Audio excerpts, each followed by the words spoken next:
Greetings, dear subscribers and casual listeners of my channel. J.K. Rowling, for the sake of artistic contrast, portrayed Slytherin far too one-sidedly. It ended up looking almost like the evil house, from which nearly all dark wizards emerged, while Gryffindor became the light house, filled exclusively with noble heroes. But in reality, that's far from the truth. Slytherin had its fair share of honourable people, and Gryffindor certainly had its share of questionable characters. If we step away from the stereotypes, we can find plenty of reasons why Slytherin can quite deservedly be called the best house at Hogwarts. Let's go through them one by one. Enjoy watching. Number 1. Slytherins are not reckless. They act logically. The Harry Potter story is told from Harry's own perspective, meaning through the prism of his emotional, often impulsive thinking. He frequently rushed headfirst into dangerous adventures without calculating the consequences and, as Hermione aptly noted, had a habit of playing the hero. Slytherins, on the other hand, prefer to think their moves through. They are often accused of selfishness, but in reality, they simply use more logic and analysis. This approach develops tactical thinking, which in the wizarding world is often more valuable than blind courage. Number 2. Natural talent. Not every wizard is born with exceptional abilities, but Slytherin has plenty of such examples. Voldemort possessed power and charisma long before he even knew about the wizarding world. Severus Snape achieved remarkable success in potion-making in his youth. Bellatrix Lestrange fought multiple powerful opponents at once and mastered occlumency to perfection. Gryffindor also had gifted students, but they often relied solely on their innate strength, while Slytherins tirelessly honed their skills. Number 3. 6 consecutive victories in the House Cup. When Harry first arrived at Hogwarts, he learned that Slytherin had won the House Cup 6 years in a row. And if it hadn't been for Dumbledore's generous interference at the end of the school year, they might have taken the cup for a 7th time. This fact speaks volumes. Slytherin is a house that cultivates the drive to win. And ambition alone isn't enough for that. It requires coordinated effort from the whole house, with each student earning points and playing to their strengths. Number 4. Striving for personal achievement. In the books, we often saw heroes sacrificing their personal success for the greater good. That's certainly admirable, but ambition is not a sin either. Slytherin values students who set high goals and pursue them without fear of standing out. The main mission of the house is to help students realize their potential so that they become the very best in their field. Number 5. Climbing to the top of their careers. Slytherin ambition doesn't end with school years. Many alumni have reached the heights of politics, magical science, and business. Horace Slughorn, Dolores Umbridge, Severus Snape, Merlin, and many others. Lucius Malfoy, for instance, had such wealth and influence that even the Minister for Magic sought his support. Number 6. Personalities with style and charisma. Even the negative characters from Slytherin, such as Tom Riddle, Severus Snape, and Draco Malfoy, have amassed huge fan followings. The reason is simple: charisma. Riddle could easily win the trust of people of any age and house. Lucius Malfoy knew how to build profitable partnerships. Slytherins have an innate sense of style and the ability to make an impression, which often helps them just as much as their magical skills. Number 7. Alumni who became legends. Slytherin's track record is impressive. Merlin, Voldemort, Bellatrix Lestrange, Horace Slughorn, and many more. Yes, some of them are villains, but their magical power is undeniable. It's no surprise that in battles Death Eaters often proved stronger than members of the Order of the Phoenix. The level of Slytherin training has always been high.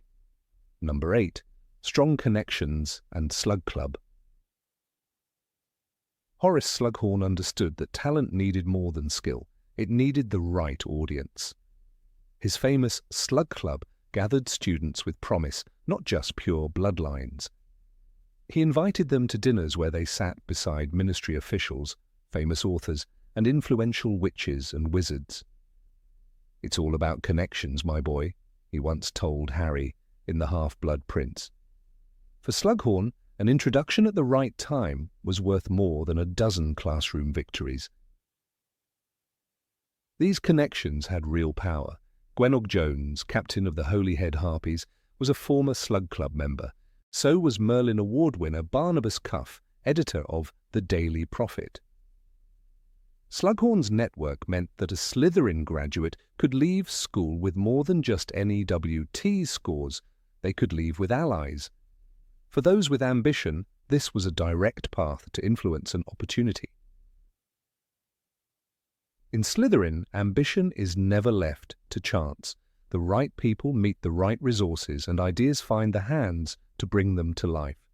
Slughorn's dinners were not just social events, they were investments. Each handshake was a seed planted, each letter of recommendation a door quietly unlocked. Long after graduation, those connections continued to shape lives, proving that in Slytherin, success is built together, not alone. Number 9, flexibility and survival skills. Slytherin flexibility is the art of survival. It's not about cowardice, it's about living to fight another day. Regulus Black saw through Voldemort's promises and recognized the truth about the Horcruxes. He didn't rush in with a wand blazing, he calculated the risk, left instructions for Kreacher, and set in motion a plan to retrieve the locket. "Do as I say, you have to make me a promise, Kreacher," he ordered, knowing his own life would end but ensuring the mission could continue. That choice came from a mind that valued strategy over spectacle. Narcissa Malfoy's moment at the Battle of Hogwarts was pure Slytherin instinct. Faced with Voldemort himself, she asked only one question. "Is Draco alive?" When Harry whispered yes, she declared him dead to the Dark Lord. In that single breath, she ended the battle for her family and bought survival for them all. It wasn't an act of defiance for its own sake, it was the fastest path to protecting what mattered most. For Slytherins, survival is an achievement, not a shame. They pick the fights worth winning, retreat when the odds are impossible, and strike again when the moment is right. Every decision is weighed against the cost. It is cold calculation, yes, but in the world of magic, it's often the reason they're still standing when others have fallen. Number 10, inventiveness and respect for knowledge. Slytherins value results over tradition. The Half-Blood Prince's textbook was proof of that. Its margins were filled with notes that turned standard potion recipes into something faster, cleaner, and more effective. Crush the bezoar before adding, one scribble advised, and it worked better than the official instructions. These weren't careless edits, they were improvements born of experimentation. Severus Snape, long before he was a professor, was already challenging the idea that the book's way was the only way. This mindset extends beyond the classroom. When brute force failed to solve his task, Draco Malfoy found another path. The vanishing cabinet had been forgotten, damaged, and useless to most. Draco saw a bridge. Repairing it was slow, dangerous work, but in the Half-Blood Prince he succeeded, opening a passage into Hogwarts that no one had considered. It wasn't the straightforward solution, but it was the one that worked. For Slytherins, rules are not chains, they are tools. They learn them, understand them, and, when needed, bend them to fit the goal. This isn't recklessness, it's informed precision. By respecting knowledge enough to question it, they create space for innovation. That is why Slytherins often find success where others only see dead ends. They look for the angle no one else has noticed. Number 11, self-control and mind protection. Slytherins understand that the mind is the first battlefield. In a world where legilimency can strip secrets from your thoughts, the ability to shut that door is survival itself. Occlumency is not just a spell, it is discipline. It means standing in front of an enemy and revealing nothing, even when they search your eyes for weakness. Severus Snape mastered it so completely that Voldemort, the greatest legilimens alive, never saw his true loyalty. Teaching Harry occlumency was an exercise in frustration, but it showed how rare the skill was. Harry's emotions spilled out with every thought, while Snape's remained locked behind walls he had built over decades. "Close your mind!" Snape barked during their lessons in the Order of the Phoenix. The words were more than instruction. They were the essence of Slytherin's self-control. In a duel, that control could mean the difference between life and death. Nonverbal magic was another layer of this mastery. Casting without a spoken word leaves no warning for an opponent. Snape could disarm, shield, or curse in silence, moving faster than his enemies could react. In The Half-Blood Prince, during his escape from Hogwarts, he blocked Harry's spells without a single incantation, his face calm, his voice steady only when he chose to speak. That kind of composure under fire is a weapon as sharp as any wand. For Slytherins, self-control is not about coldness, it is about power. Anger, fear, and pride can all be exploited by the right opponent. A Slytherin strips those tools away, they leave nothing for the enemy to grasp. Whether in the chaos of battle or the quiet tension of negotiation, that unshakable calm gives them the edge. In their world, the strongest mind wins long before the first spell is cast. Number 12. Realism and strategic thinking. Slytherins do not rush forward blindly. They pause, measure the ground, and map the path before taking the first step. Gryffindors trust the leap, Slytherins trust the plan. Severus Snape lived by this rule. Every move he made during the war was part of a larger design, invisible to most. While others fought with fire in their hearts, he fought with a strategy in his mind, knowing that one reckless choice could ruin years of preparation. He always thought in layers. Outwardly, Snape served Voldemort, but beneath that, he followed Dumbledore's orders, and beneath even that, he protected Harry for reasons only he and Dumbledore knew. In the Deathly Hallows, Dumbledore told him, "You will have to kill me, Severus." Snape did not argue. He calculated the effect, the timing, and the meaning, understanding that the act would not be seen for what it truly was until the endgame. This is Slytherin thinking. More than survival, it is control of the board. When emotions take over and chaos breaks loose, they look for structure. They assign roles, decide the order of actions, and predict the likely responses. In a crisis, this can mean the difference between a clean victory and a desperate scramble. Snape's protection of Hogwarts, even while appearing to run it for Voldemort, showed the precision of someone who could work within enemy lines without losing sight of the final goal. Slytherins understand that the right choice is not always the most obvious one. They weigh cost against gain, knowing every step has a price. That is why, when the world begins to fall apart, they are often the ones holding the map. And when the dust clears, the rest of the players realize the Slytherin has been directing the game all along. Number 13. Respect for heritage and sense of belonging. Slytherins carry their past like a carefully guarded treasure. They know the names, the deeds, and the lessons of those who came before.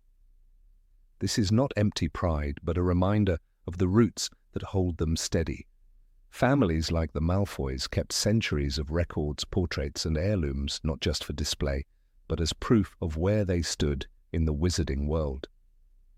"We have always been Slytherin," Narcissa might say, and behind those words is a lifetime of tradition shaping every choice. This respect for legacy creates a bond between generations. Older Slytherins guide the younger ones, passing down secrets of the craft, introductions to important people, and advice on surviving in a world that can turn hostile quickly. Horace Slughorn embodied this mentorship. His famous Slug Club was not just about social dinners, it was a living network connecting students to alumni who could change their futures. For Slytherins, belonging means having someone to call when the stakes are high. The war tested these bonds. When Voldemort rose to power, the Malfoys' loyalty to each other overrode every other allegiance. In the Deathly Hallows, Narcissa's choice to lie to Voldemort about Harry's death was not an act of rebellion against the Dark Lord, it was an act of loyalty to her family. In that moment, the weight of heritage and the duty to protect her own became stronger than fear. This is Slytherin's quiet strength. The circle closes ranks when danger comes. Even after school, this sense of belonging endures. A Slytherin will remember the hand that helped them rise and will be ready to return the favor. These are not fleeting friendships. They are alliances forged in shared history. For those inside the circle, it is a shield. For those outside, it is a wall they may never climb. That is the power of a legacy respected and a belonging fiercely guarded. Number 14, ability to work in the shadows. Slytherins do not always crave the spotlight. Often their strength lies in moving unseen, letting events unfold without anyone realizing their hand was in it. Severus Snape embodied this to perfection. For years, he lived a dangerous double life, serving as a Death Eater while secretly working for Dumbledore. Neither side fully trusted him, yet both believed he was theirs. This balance was not luck.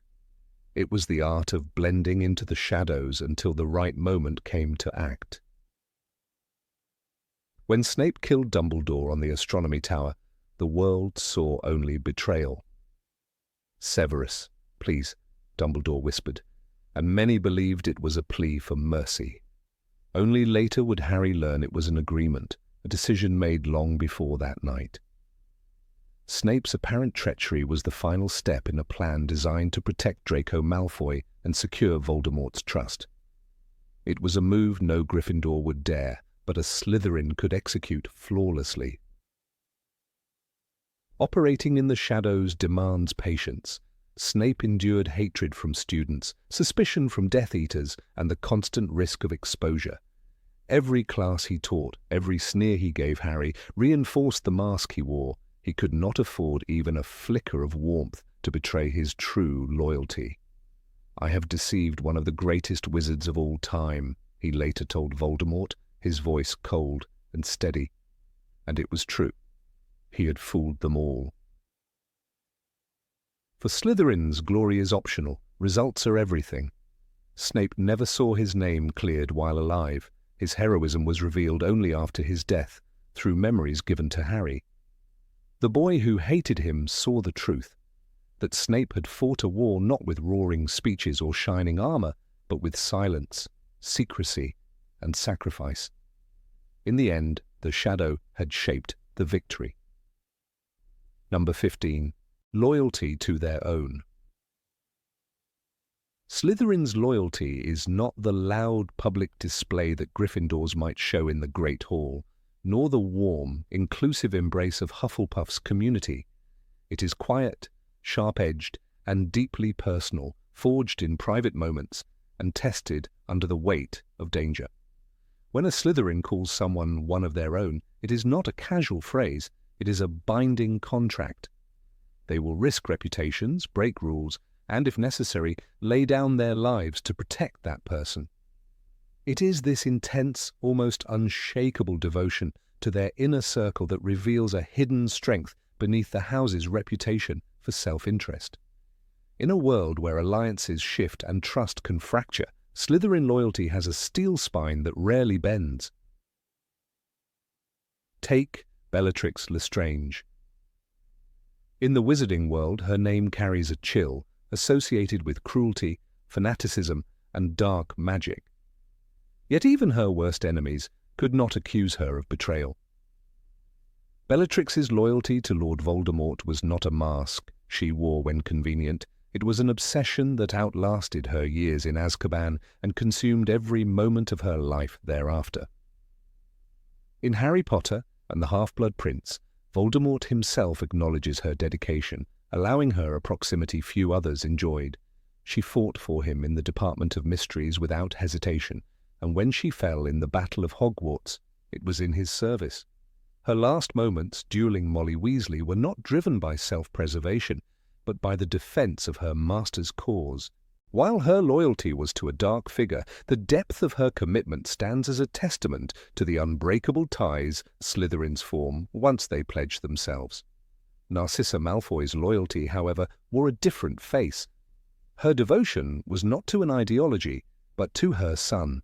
In Harry Potter and the Deathly Hallows, she walks into the Forbidden Forest alongside Voldemort's forces, ordered to confirm Harry's death. In that moment, she has the perfect opportunity to seal her allegiance to the Dark Lord. Yet, when she leans over Harry and whispers, "Is Draco alive?" her loyalty reveals itself. Upon hearing Harry's confirmation, she lies to Voldemort, declaring Harry dead. It is an act of pure betrayal in the eyes of her allies, but absolute fidelity in the eyes of her family. Narcissa was willing to risk the wrath of the most dangerous wizard alive because her loyalty to Draco outweighed every other allegiance. This is the essence of Slytherin loyalty, selective but absolute. Even Severus Snape's story, Tangled in Shadows, is laced with this same kind of unwavering fidelity. Snape's loyalty to Lily Potter transcended time, marriage, and even death. Though he served Voldemort for years, the moment Lily's life was at stake, his priorities shifted forever. His allegiance to Dumbledore and to the safety of Harry was born from that loyalty. In Harry Potter and the Deathly Hallows, Dumbledore's observation is blunt. "You have kept her son safe because Lily asked you to." Snape never denied it. He carried that duty in secret, enduring suspicion and hatred because loyalty for him was not about recognition, it was about fulfilling a promise no matter the personal cost. The difference between Slytherin loyalty and that of other houses lies in its execution. Gryffindors often express their loyalty in public acts of defiance, standing beside their friends in the open. Hufflepuffs extend it broadly, offering kindness to nearly everyone.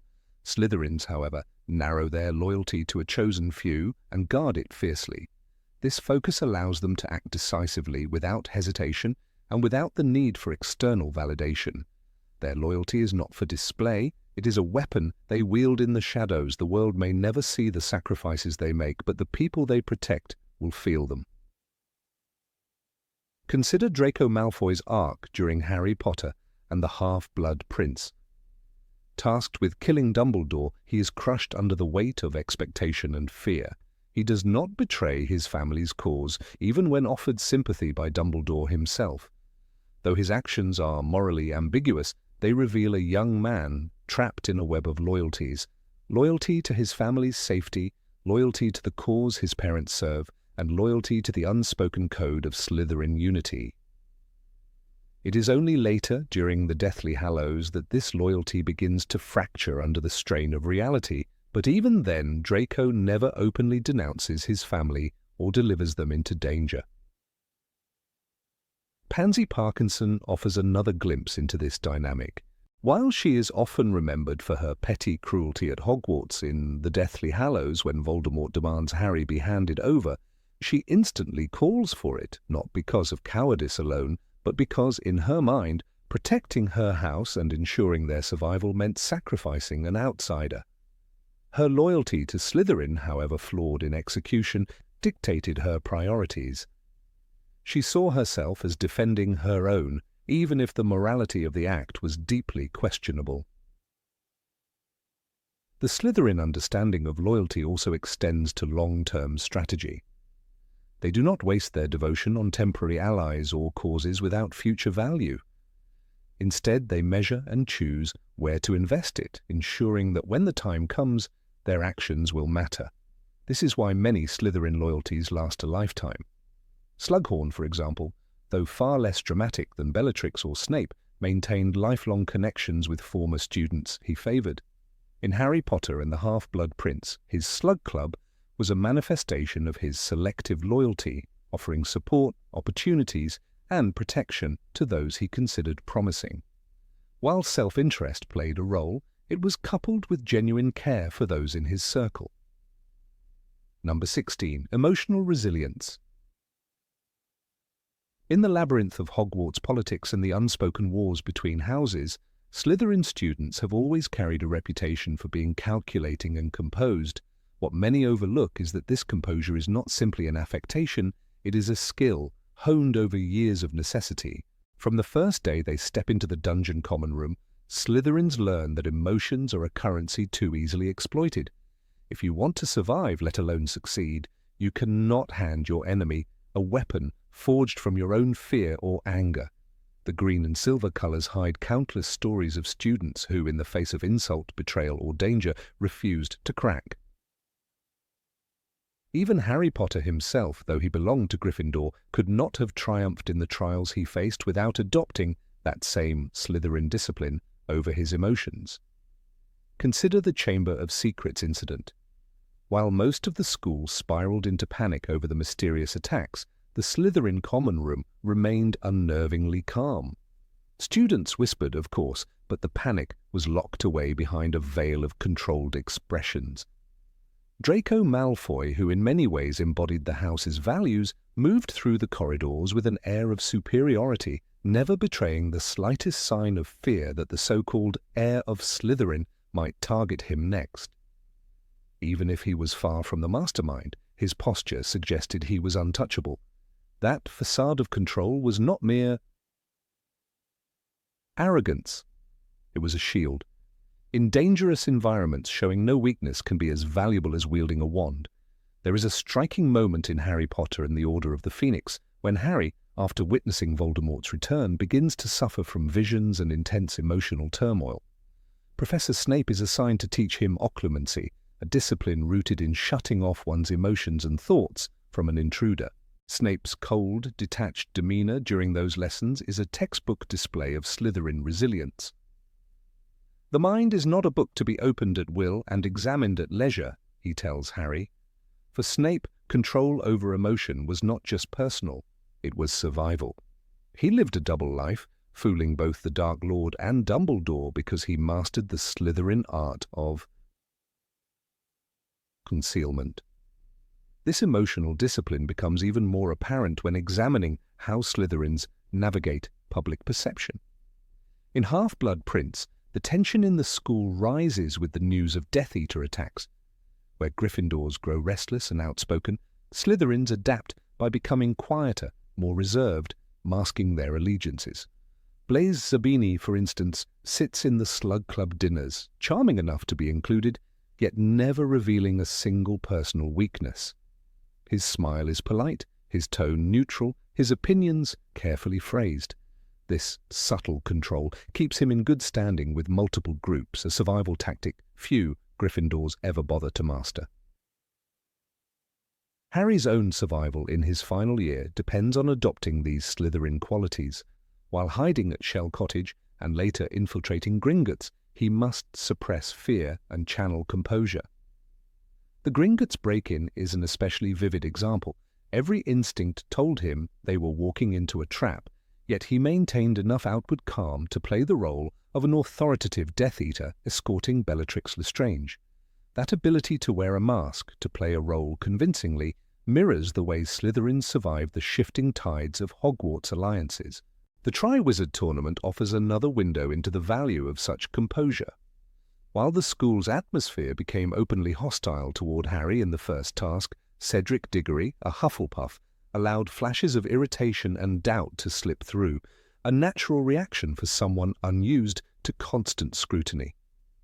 But imagine how a seasoned Slytherin might have handled it. Someone like Pansy Parkinson, or even a younger Snape. They would have smiled through clenched teeth, projecting control until the moment of action. That is precisely why Slytherins often come out ahead. In both duels and debates, they enter the field with their emotions locked away, ensuring their focus is unbroken. During the Battle of Hogwarts, the decision by many Slytherins to leave rather than fight was often interpreted as cowardice. Yet if examined through the lens of emotional resilience, it can also be seen as a calculated act of self-preservation. In war, keeping one's emotions from overruling strategy is not cowardice, it's a survival instinct. Some, like Horace Slughorn, retreated only to return with reinforcements. Slughorn's eventual reappearance with the reinforcements of Hogsmeade residents was not the act of someone driven by panic, it was the act of someone who knew when to step back, regroup, and strike from a position of advantage.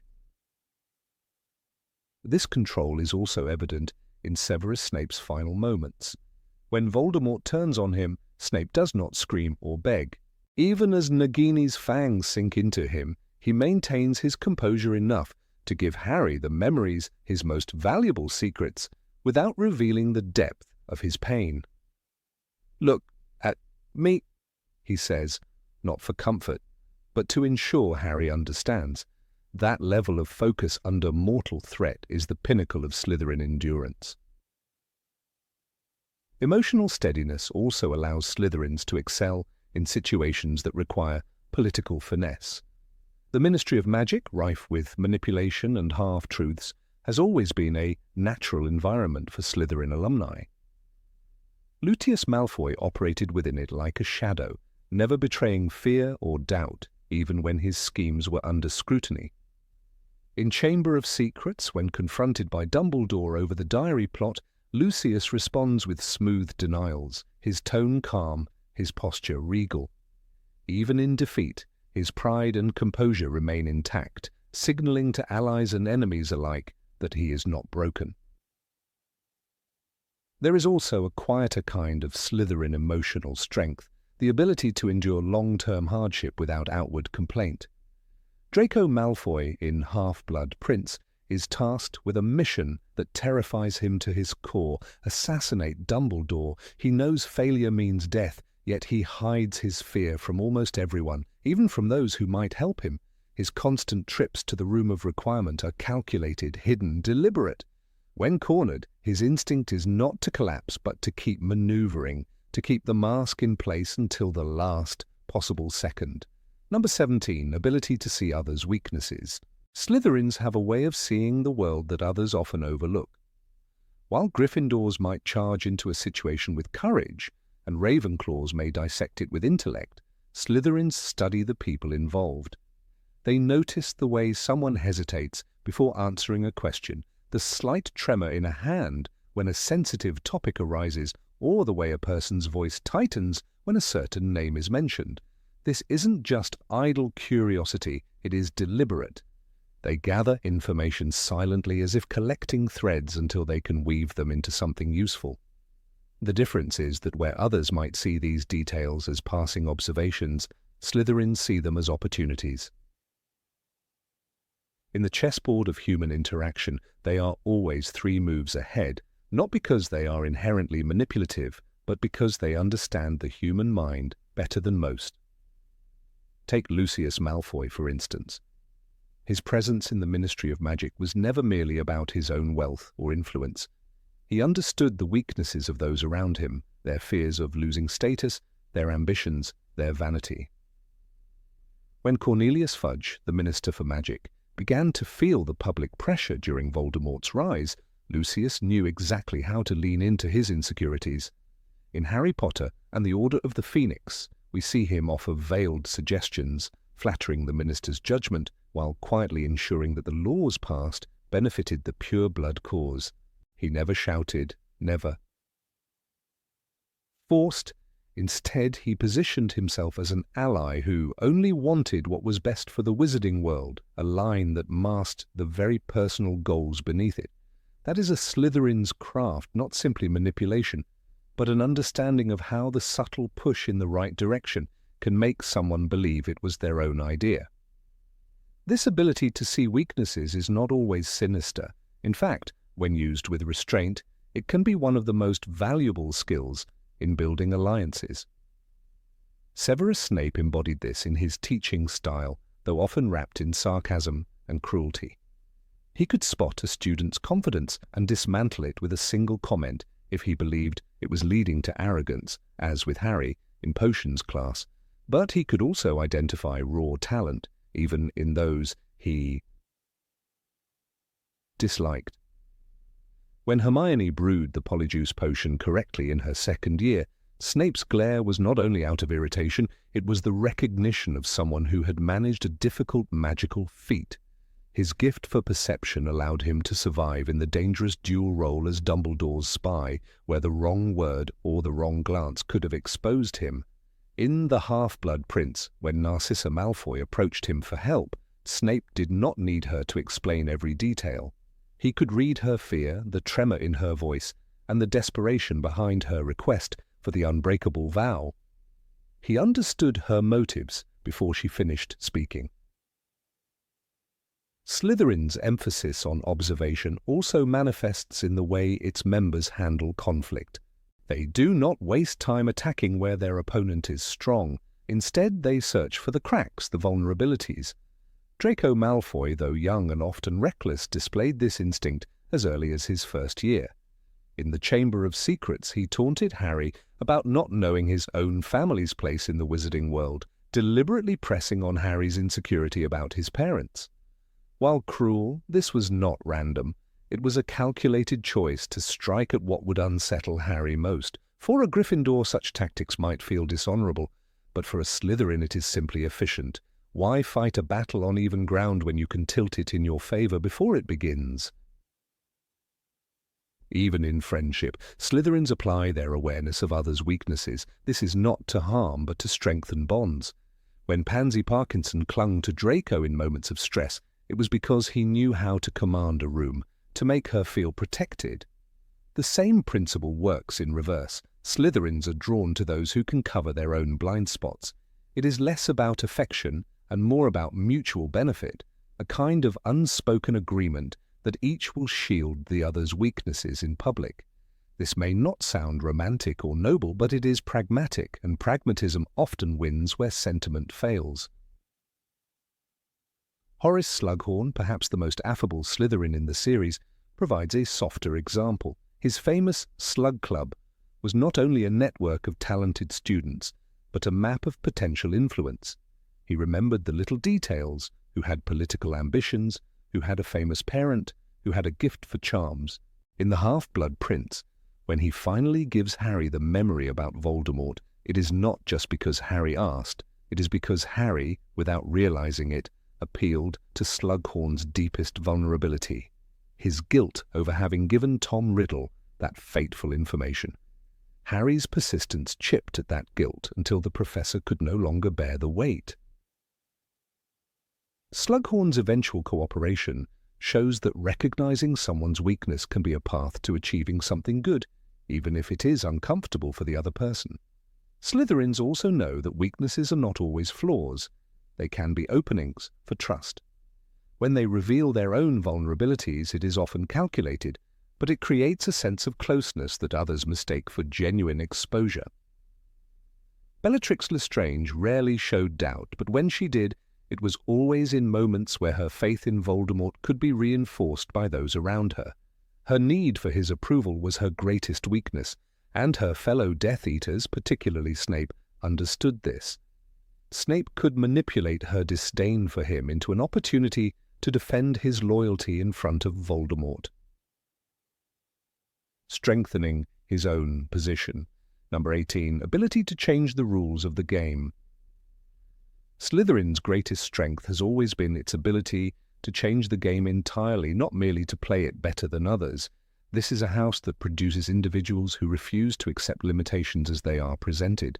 They question the premise of a challenge and often discover that the rules themselves can be bent, rewritten, or rendered irrelevant. This trait is not about recklessness, nor is it necessarily about breaking the law. It is about strategic creativity, the ability to take what exists and reshape it into something no one else imagined. The wizarding world is full of tradition and precedent, but Slytherin thrives on the idea that tradition is a starting point, not a cage. Tom Riddle, long before he became Lord Voldemort, exemplified this principle with chilling precision. He did not simply study magic, he redefined its possibilities. The concept of Horcruxes was ancient and feared, known only to a select few. Most wizards treated it as forbidden knowledge to be avoided at all costs. Riddle saw it as a tool to reshape his existence. He took an obscure and heavily guarded piece of magical theory and engineered it into a system. 7 Horcruxes, splitting his soul far beyond anything any other dark wizard had dared. The books describe his research with a quiet horror, as in Harry Potter and the Half-Blood Prince. Magic is not inherently good or evil, it is the use that determines the character. Riddle's use was monstrous, but it was undeniably innovative in its scope. This kind of thinking is not confined to the dark side. In Slytherin, the ability to spot unconventional pathways is woven into everyday ambition. Draco Malfoy, often underestimated for his reliance on family influence, revealed a surprising capacity for lateral thinking in his 6th year. Faced with the impossible task of smuggling Death Eaters into Hogwarts without detection, he turned to a forgotten piece of magical infrastructure, the Vanishing Cabinet. These cabinets, linked in pairs, had once been used for legitimate travel between distant locations. One stood in Borgin and Burke's, the other, long abandoned, was in the Room of Requirement. Malfoy repaired the connection, transforming a neglected relic into a secret bridge past the school's defences. As the Half-Blood Prince notes, it was a clever plan and it might have succeeded in full, if not for the unforeseen. What makes the Slytherin approach so powerful is not just resourcefulness, but timing. Both Riddle and Malfoy understood when to act, when to wait, and when to misdirect. In chess, this is the difference between a good player and a master, the ability to control not only the board, but the pace of the game. Slytherins are acutely aware of the layers beneath an immediate problem. A Gryffindor might charge through the front gate, a Slytherin would wait until the gate itself no longer mattered. Even Severus Snape, whose life was a balancing act of divided loyalties, showed the Slytherin gift for redefining a situation. Snape was trapped between his oath to Dumbledore and his apparent allegiance to Voldemort. Most would have been crushed by such a contradiction, but Snape navigated it by controlling information. He decided what each side saw, playing the role each needed to see until his true intentions could serve their purpose. In Deathly Hallows, Harry realizes the extent of this skill when he views Snape's memories. He was Dumbledore's man from the moment you stopped Lily's death until the day you died. Snape rewrote the terms of his own survival and influence, manipulating the board until the final move was his. This capacity for strategic reinvention is a core part of Slytherin's teaching, whether consciously or through its culture. Students grow up surrounded by peers who admire cunning as much as raw power. They learn that every problem has more than one solution, and that the most obvious path is rarely the most effective. This breeds an environment where experimentation is not about reckless curiosity, but about control, testing the edges of the rules to see how far they can be shifted without breaking entirely. Consider the way Slytherins used the Room of Requirement itself. While Harry and Dumbledore's army used it as a hidden classroom, Slytherin saw other possibilities. The very nature of the room, to become whatever the seeker needs, invites creative exploitation. It is no coincidence that both Malfoy's repair work on the Vanishing Cabinet and later Voldemort's hidden diadem Horcrux relied on the room's flexibility. Other houses might have marveled at the space. Slytherins recognized it as a mutable asset, one that could be woven into far-reaching plans. Even in smaller, less dramatic examples, Slytherin students show an instinct for transforming a resource. During the Triwizard Tournament, while most of Hogwarts was absorbed in supporting Harry or Cedric, the Slytherin contingent reframed the event as an opportunity to control narrative and influence alliances. Rita Skeeter's sensational reporting found eager whisperers in the Slytherin common room, turning the tournament into a platform for undermining rivals. It was not brute force, but narrative manipulation, another way of rewriting the rules. One of the reasons this ability is so distinctive in Slytherin is that it is rooted in an acceptance of complexity. Many in the wizarding world prefer simple stories, good versus evil, right versus wrong. Slytherins know that reality is rarely so clean. This awareness gives them the confidence to work within grey areas where others would falter. In Chamber of Secrets, Riddle tells Harry, "Greatness inspires envy, envy engenders spite, spite spawns lies. Beneath the arrogance lies a truth." Slytherins understand that perception can be as important as action, and that shaping one can control the other. The instinct to bend the game also extends to their personal ambitions. Where other houses might set goals and chase them directly, Slytherins often redefine the goal itself to suit the changing landscape. If the original path becomes blocked, they will create an entirely new one. This can be seen in Horace Slughorn's career. Slughorn was not a revolutionary in the same sense as Riddle or Malfoy, but he reinvented the idea of a Hogwarts professor by building a private network of influential former students, the Slug Club. By nurturing connections with those who would later become powerful, Slughorn ensured his own influence without holding a political office. He changed the definition of power in his own life. It is worth noting that this talent for rewriting rules does not always serve the broader good. In the wrong hands, it can lead to manipulation, corruption, and dangerous ambition. Yet even when it is misused, the underlying skill remains formidable. The ability to see beyond the current shape of things to imagine how they could be rearranged is a rare gift. In the right circumstances, it can save lives. In the wrong ones, it can reshape the world in dark and lasting ways. This is also why Slytherins often thrive outside Hogwarts. In the Ministry of Magic, in business, in underground movements, former Slytherins bring with them the habits of strategic redefinition. They look at bureaucracy and find loopholes. They see a market and imagine not just competing within it, but altering its structure. They enter negotiations with the understanding that the final agreement might not resemble anything discussed at the start, and that this can be an advantage. Even Harry himself, though a Gryffindor, occasionally adopted Slytherin-like thinking, especially under pressure.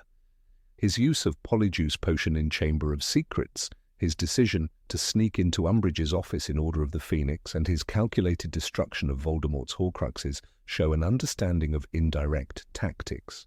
Dumbledore once told him, "You possess many of the qualities Salazar Slytherin prized in his hand-picked students: resourcefulness, determination, a certain disregard for rules." That acknowledgement serves as a reminder that the skill to change the game is not exclusive to one house, but it is where Slytherin truly excels. When you examine the great movers in wizarding history, many share this capacity to redefine the landscape around them. Some, like Riddle, twist it toward domination. Others, like Snape or Slughorn, channel it in more subtle or self-preserving ways. But in every case, the hallmark is the same. They do not accept the frame they are given. They redraw it, and in doing so, they force everyone else to play on a board of their design. In a world where magic itself is a tool for reshaping reality, it is not surprising that Slytherin, the house that embraces cunning and resourcefulness, produces individuals most adept at reshaping the rules themselves. Whether in the corridors of Hogwarts or on the larger stage of the wizarding world, they prove again and again that the real power is not just in playing the game well, but in deciding what the game will be. Number 19. Ambition as a driver of progress. Ambition is often misunderstood in the wizarding world, but in the halls of Slytherin, it is celebrated as the force that drives progress. The ambition of a true Slytherin is not about blind greed or reckless pursuit of power. It is a focused vision that transforms impossible goals into tangible achievements. These are witches and wizards who see obstacles not as barriers but as puzzles to be solved. They work quietly, strategically, and with unwavering determination until their plans take shape. We Slytherins are brave, yes, but not stupid. For instance, given the choice, we always choose to save our own necks, Phineas Nigellus Black once said in Harry Potter and the Order of the Phoenix.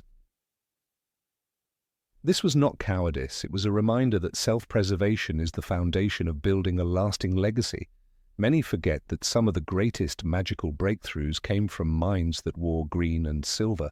Consider the story of Damocles Belby, the potion maker, whose relentless pursuit led to the Wolfsbane potion, an invention that changed the lives of werewolves forever. Belby, a Slytherin alumnus, spent years refining a brew that most considered impractical and dangerous. He worked in near isolation, facing skepticism from the magical community. But his ambition to solve a problem no one else dared to touch eventually brought relief to countless afflicted witches and wizards. Such a story encapsulates the Slytherin trait of identifying an untapped need and pursuing it, despite the odds. Even in Hogwarts itself, Slytherins have shown a mastery of disciplines others shy away from. Advanced occlumency, the art of guarding one's mind, is notoriously difficult, yet many Slytherins excel in it. This skill is not merely defensive, it is a tool for negotiation, leadership and influence. Severus Snape, a Slytherin whose talent in occlumency was unparalleled, used it to navigate the most dangerous political currents in Wizarding Britain. His survival in the dual role of Death Eater and Order member was not luck. It was the calculated discipline of a mind trained to withstand intrusion and manipulation. Slytherins do not simply follow the rules of magic, they often push them to their limits. The creation of spells, a rare and complex art, has a long history among them. Horace Slughorn, though remembered fondly for his charm and networking, was also an innovator in potion making. His enhancements to existing recipes improved efficiency and safety in ways that benefited the entire magical world. Slughorn's ambition was not to dominate, but to perfect, and in that perfection lay his contribution to progress. His famed Slug Club was not mere vanity, it was a network where talent met opportunity, and countless careers were launched because he saw potential where others saw only youth. Ambition also shapes how Slytherins handle adversity. When others see defeat, they see a detour. Merlin himself, according to historical records, was sorted into Slytherin, and his political and magical reforms shaped wizarding society for centuries. His vision for cooperation between Muggles and wizards was radical for his time, and though it met resistance, he pursued it with strategic patience. The modern wizarding world often romanticizes Gryffindor bravery, but it was Merlin's calculated diplomacy that ensured many of his ideas endured beyond his lifetime. Slytherin ambition is rarely loud, it thrives in subtlety, in plans that unfold quietly until their results are undeniable. This can make them appear secretive, but in reality, it is efficiency at work. When Salazar Slytherin himself left Hogwarts, it was not in a fit of rage, but as a statement of principle. He believed in preserving magical heritage and took action accordingly, laying the foundation for generations who would value resourcefulness and self-reliance. Even when history paints him as a villain, one cannot deny that his legacy has endured for over 1,000 years. It is this ability to think in terms of centuries rather than moments that sets Slytherins apart. While others may be driven by fleeting inspiration, they are motivated by the long game. The magical breakthroughs attributed to Slytherin minds often span decades of research and refinement. The invention of the invisibility cloak's magical weaving techniques, for example, though perfected by the Peverell brothers, was influenced by lesser-known Slytherin enchantments on fabric. This merging of ambition with craft is what ensures their work has lasting impact. One of the most misunderstood aspects of Slytherin ambition is that it is not always self-serving. Andromeda Tonks, a Slytherin who defied her pure-blood family, built a life on her own terms. She faced exile, poverty, and hostility, yet she never faltered in creating a safe and loving home. Her ambition was to live authentically, and she achieved it without compromising her principles. This challenges the stereotype that Slytherins only pursue personal gain. Sometimes their goals are deeply moral, and their ambition is simply the tool that allows them to see them through. Even the darker chapters of Slytherin history reveal this faculty's defining strength. Tom Riddle's rise to power was undeniably rooted in dangerous ambition, but it was also a demonstration of the faculty's capacity to harness intellect, charisma, and strategy to shape the wizarding world. The tragedy of Riddle's life was not his ambition itself, but its moral corruption.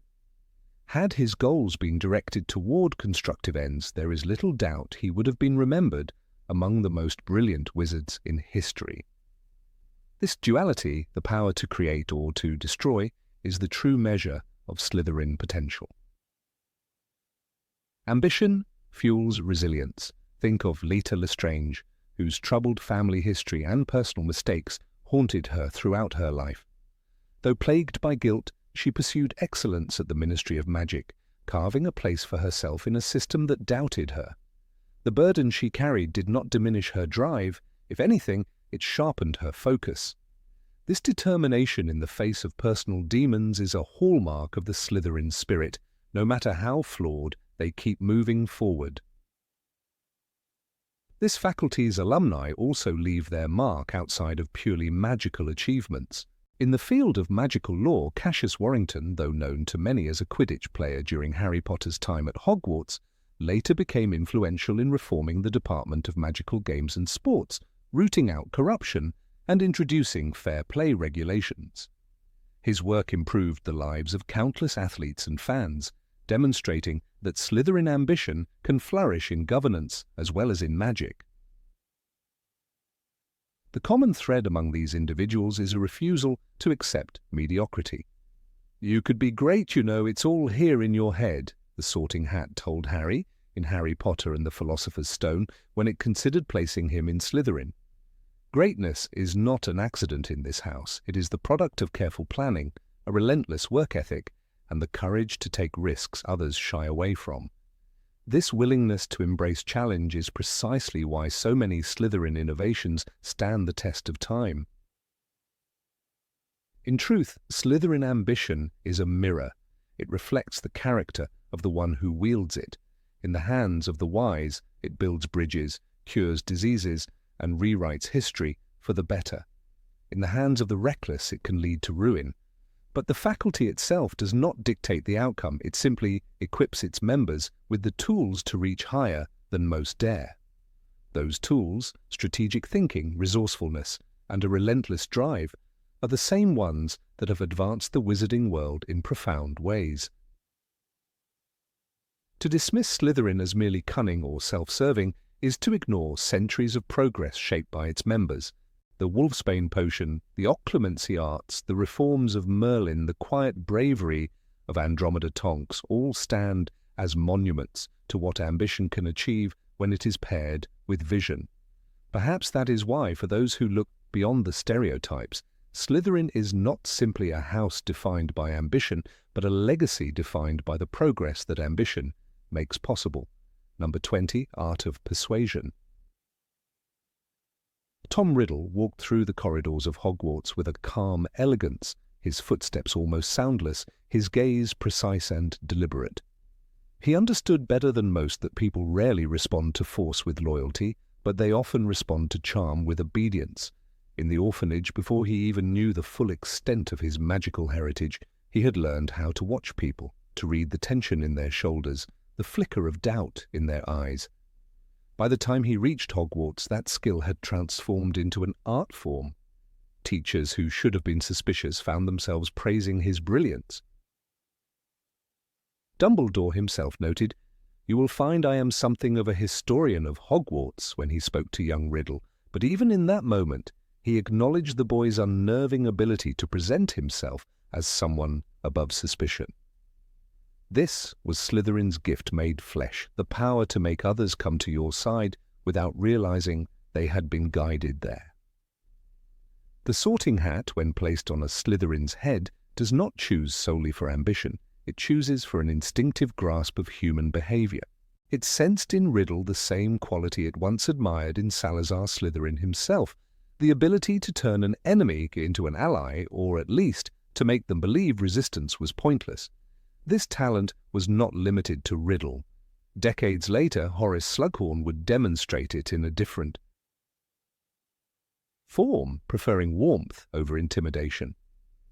Slughorn's dinner parties were legendary, not because the food was exceptional, but because the atmosphere was perfectly calibrated, soft lighting, rare bottles of mead, and the flattery that made every guest feel they were the most important person in the room. In Half-Blood Prince, Slughorn explained his Slug Club as simply keeping in touch with talented witches and wizards, but it was much more. It was influence disguised as friendship, persuasion wrapped in honey. Harry Potter himself would see this power up close. When he first met Slughorn in the small Muggle house in Budleigh Baberton, the professor was hiding from the war, fearful of being dragged into danger. But within minutes, Slughorn had sized Harry up, realized the social weight of being the chosen one, and shifted his stance entirely. "You must understand, my dear boy, I value my peace," he said. Yet the next moment he was already picturing the headlines of being associated with Harry. He did not push. He made Harry feel that joining his circle was both natural and mutually beneficial. This is how Slytherins operate. They let you believe you are the one making the choice. Riddle's method, however, was far more dangerous. He could look at a prefect and make them believe they had just discovered an ambition of their own, when in truth it had been planted there by him. His questions were always framed so that the answer he wanted seemed the most reasonable. Even when he manipulated Professor Slughorn into revealing the truth about Horcruxes, he never demanded. Instead, he leaned forward with that carefully crafted look of curiosity and admiration, making Slughorn feel like a mentor bestowing wisdom upon an eager pupil. As the book records, the thing about Horace is that he can never resist giving a little extra information when he feels flattered. Riddle understood this without being told. Harry would later realize that this Slytherin skill was not inherently evil. It depended on how it was used. In fact, during his hunt for Horcruxes, he himself employed a version of it. When persuading Griphook the Goblin to help them enter Gringotts, Harry never ordered or threatened. He appealed to Griphook's pride, his sense of ownership over the sword of Gryffindor, subtly guiding the conversation until Griphook believed retrieving the sword was his own victory.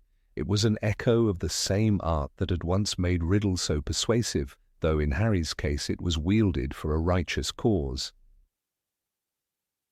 The distinction between Gryffindor bravery and Slytherin persuasion is often blurred in moments like these. Gryffindors may storm the castle gates, but Slytherins walk through the front door because they've convinced the guards to let them in. Slughorn's influence reached into the highest levels of the ministry, not because he demanded it, but because he had spent decades making himself indispensable.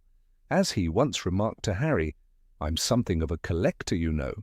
He collected people, not objects, but he did it so gracefully that his subjects felt they were the ones seeking him out.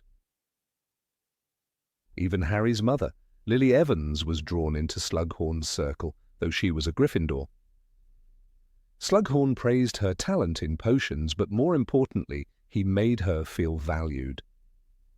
In his memories, he spoke of her cheeky charm with a kind of fondness that suggested genuine connection.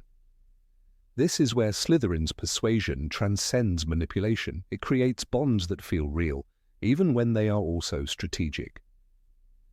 Lily may never have realized that being in Slughorn's favor meant having subtle advantages, but she benefited from them nonetheless. Slytherin's gift lies in recognizing that people are motivated by their own desires and fears.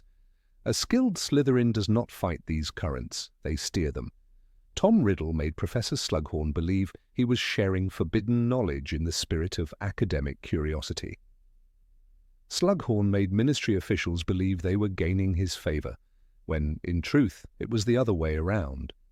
The faculty of persuasion in Slytherin is never about shouting the loudest. It is about speaking in a tone that makes people lean in, eager to hear more. The books give small but telling examples.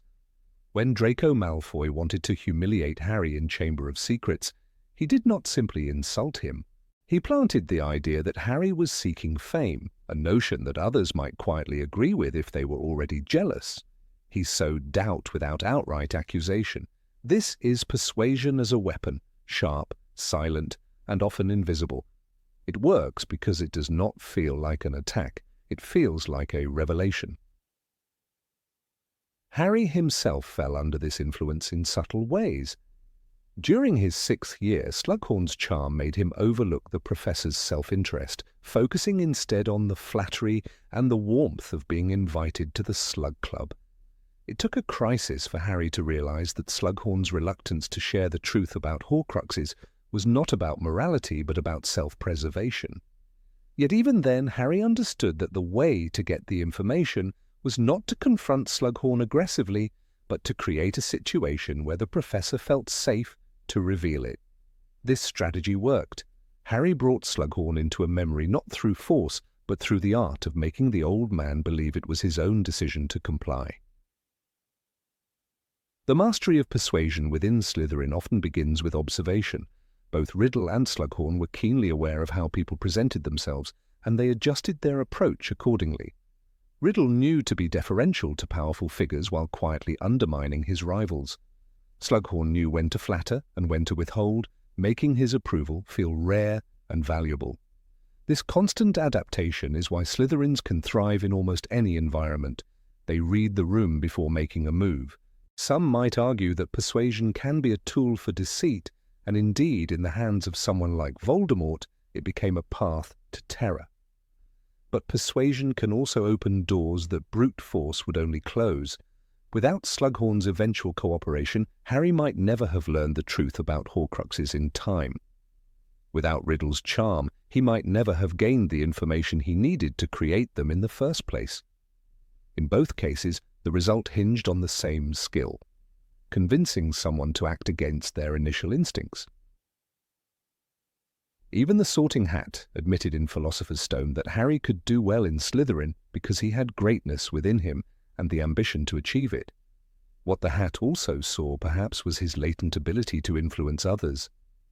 Harry rarely ordered his friends. Instead, he inspired them to join him on dangerous missions. Ron and Hermione followed him not because they were forced, but because they believed in the necessity of his goals. This is persuasion at its most noble, convincing others to face danger willingly for the sake of a shared vision. In the end, what makes Slytherin's art of persuasion so formidable is that it hides in plain sight. A Gryffindor's courage or a Ravenclaw's intellect is easy to spot, but Slytherin persuasion feels like a natural conversation, an idea you think you arrived at yourself. It can build alliances, shift loyalties, and change the course of events without a single spell being cast. Whether for good or ill, it is a kind of magic in its own right, one that Harry Potter, despite his house, learned to wield when it mattered most. Number 21. Turning weaknesses into strengths. In the shadowed corners of Hogwarts, Slytherin has always been the house others speak of with a mixture of fascination and distrust.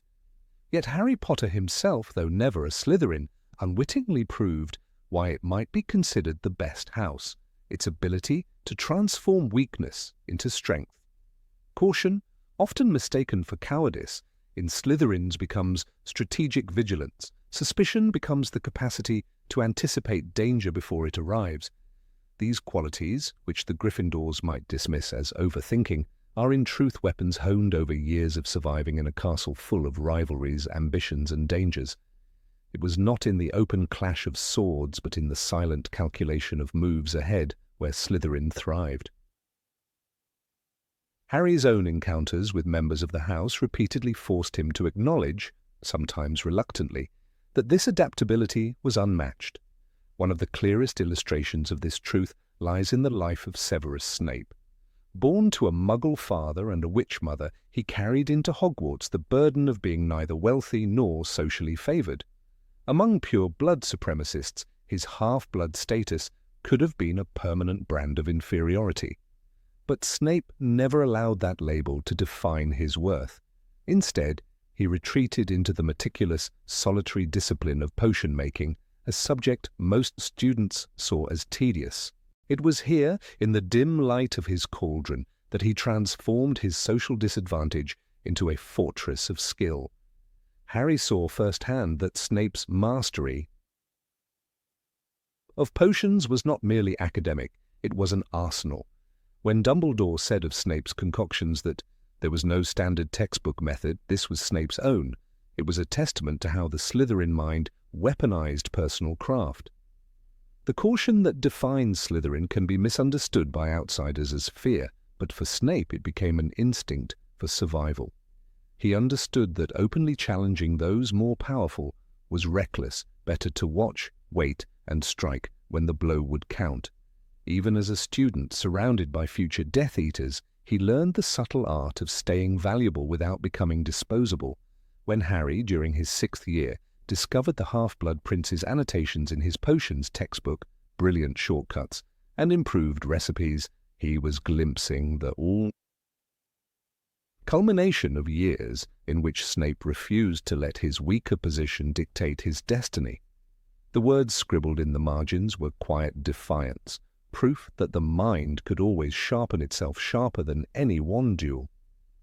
Slytherin suspicion, so often scorned, is in reality a deep awareness of threat. Snape's life was a chessboard of shifting allegiances, trusted by Voldemort, trusted by Dumbledore, and yet completely trusted by neither. "Dumbledore trusts me," Snape once told Bellatrix Lestrange, and though she sneered, the truth was that trust in Snape came not from charm or friendship, but from his proven ability to see dangers before they emerged. When Harry thought back to the night on the astronomy tower, to the months of secret tension in the castle, it became clear that Snape had survived precisely because he refused to blind himself with idealism. He knew that the world was dangerous, that betrayal was always a possibility, and that the only safe path was to expect it. In Harry's own confrontations with danger, Slytherin traits appeared almost against his will. He had been sorted into Gryffindor for his bravery, but his survival against Voldemort often depended less on reckless courage and more on calculated caution. The Triwizard Tournament, for example, demanded not just daring, but foresight. Harry began to think ahead, to anticipate how others might act. In doing so, he unconsciously mirrored the mindset Slytherins valued. It was a reluctant admission, one that many Gryffindors might avoid, that surviving the most perilous situations required more than charging forward. Draco Malfoy, though often dismissed as arrogant and privileged, also exemplified the Slytherin art of adapting weakness. In his 6th year, burdened with the impossible task of killing Dumbledore, Draco could not match Voldemort's expectations in raw power.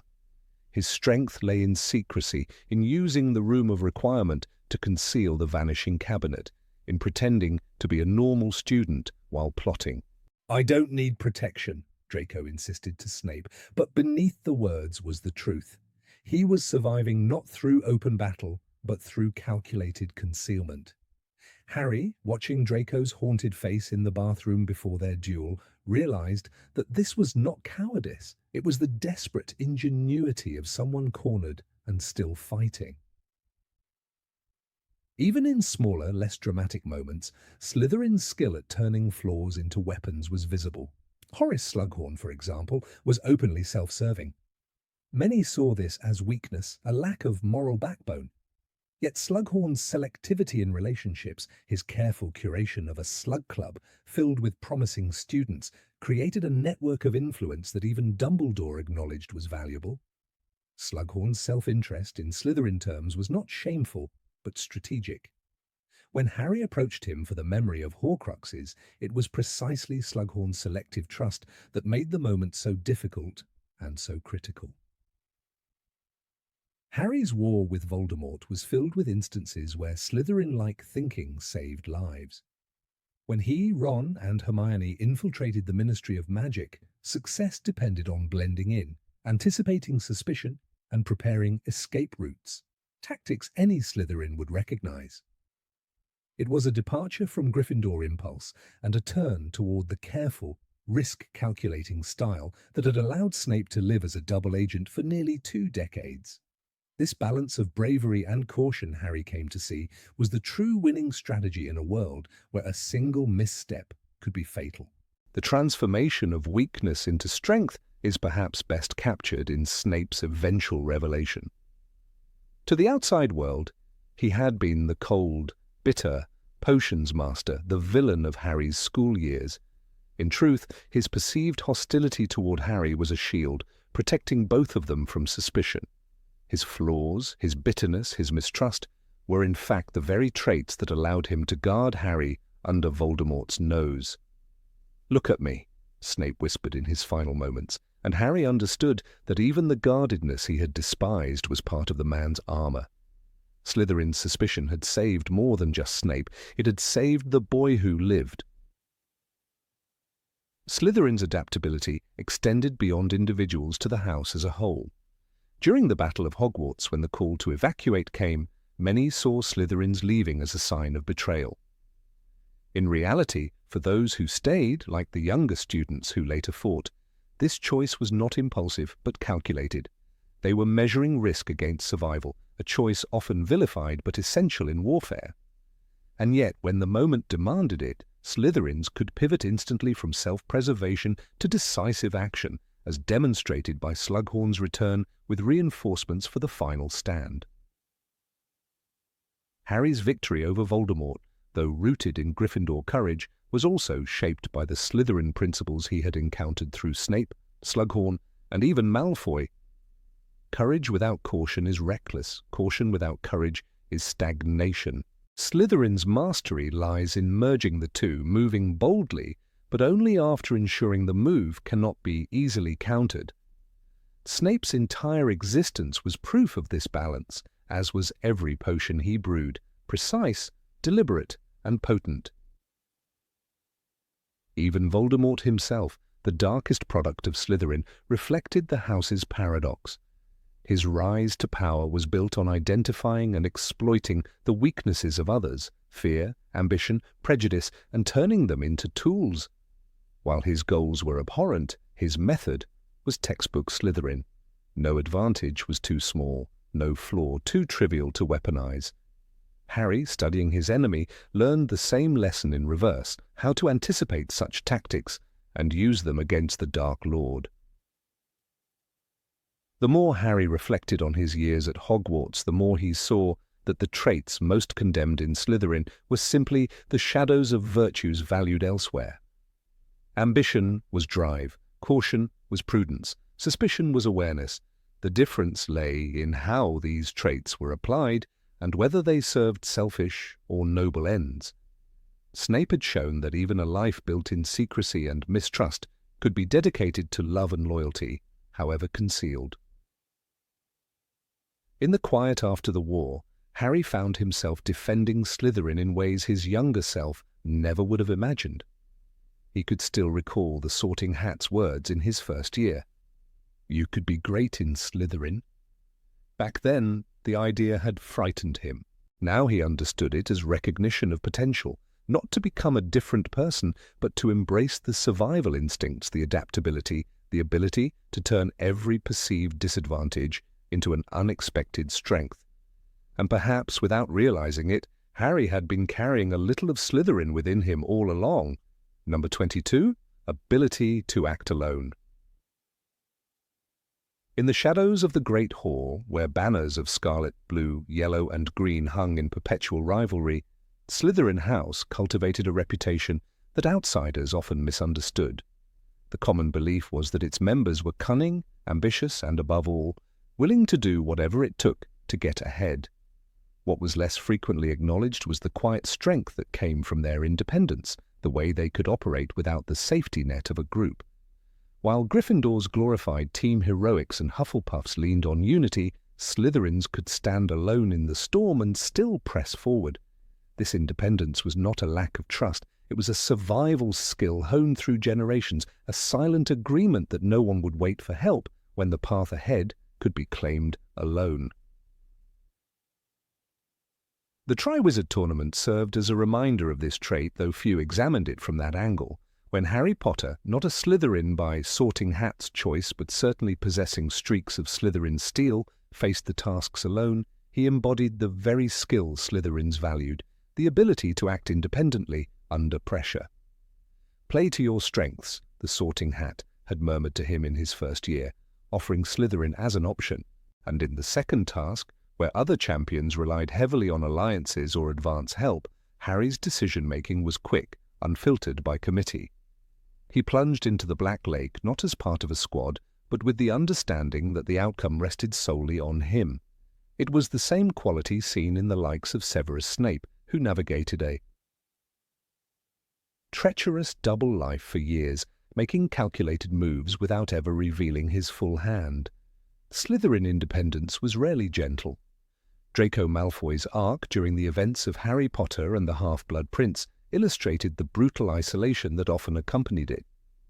Tasked by Voldemort to repair the vanishing cabinet and assassinate Dumbledore, Draco could not share his burden openly, even with his closest friends. He worked alone in the room of requirement, his pale face tight with strain, because in Slytherin culture you did not seek pity, you sought results.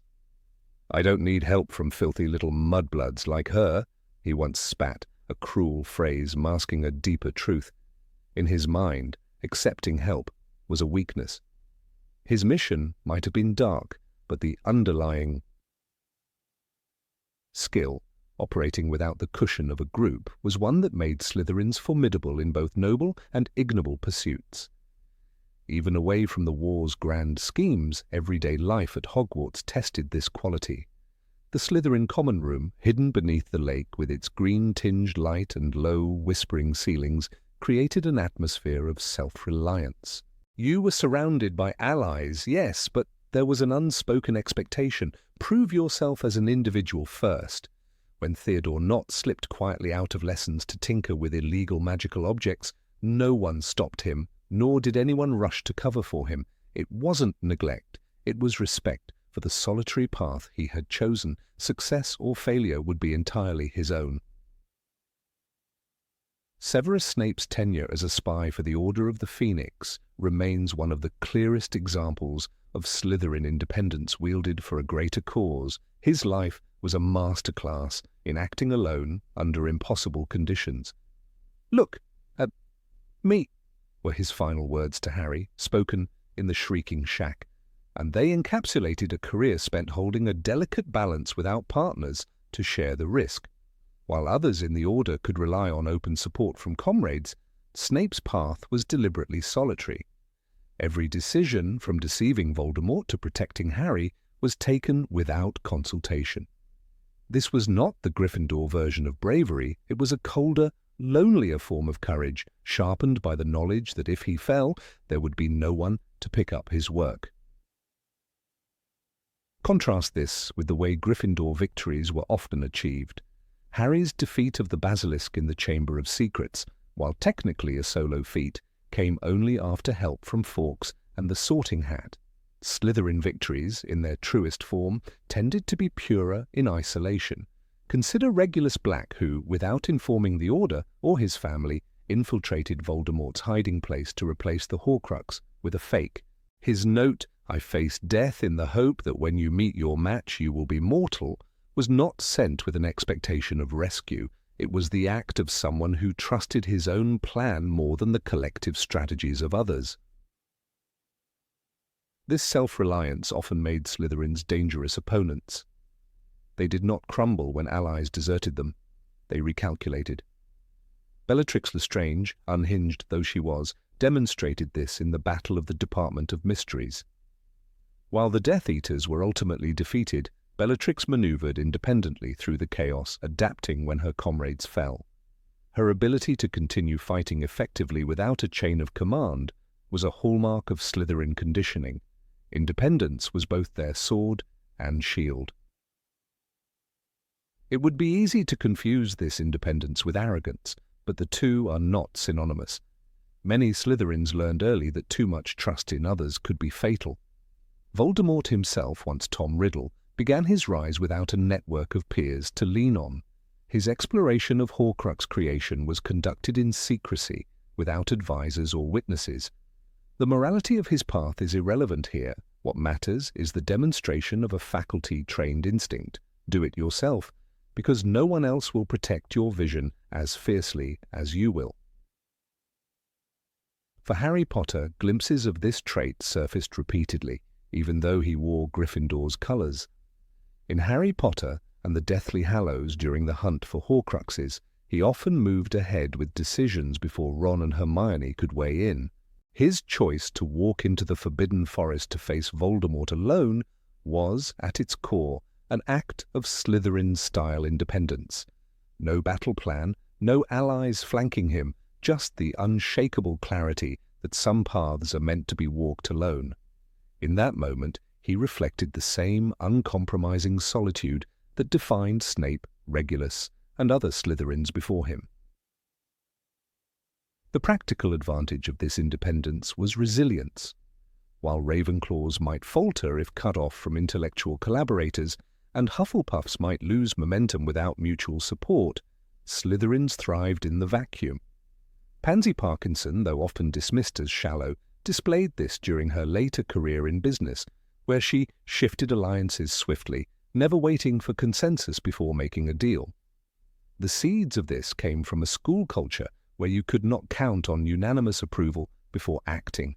You simply acted. This quality also made Slytherins effective leaders, though not always beloved ones. Leadership born of independence is decisive, sometimes ruthlessly so.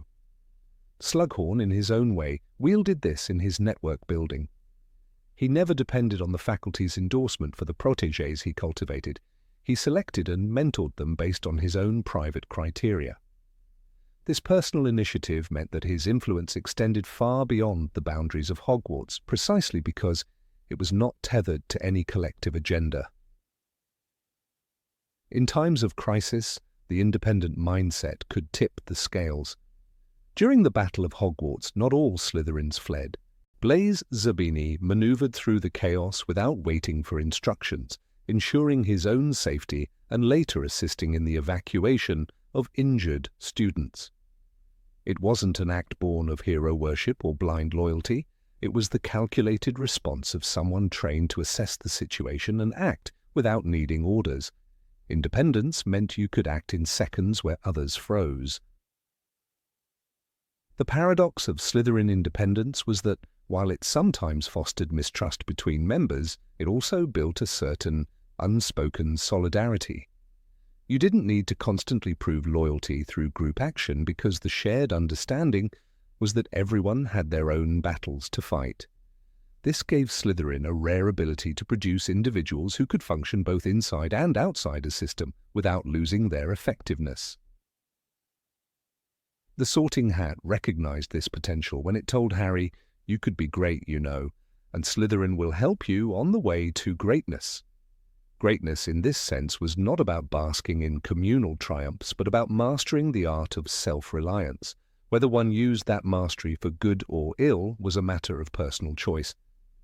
But the ability to stand alone, to make critical decisions without the noise of competing voices, remained a Slytherin hallmark. Perhaps this is why, despite the stigma, Slytherin continues to produce some of the wizarding world's most impactful figures.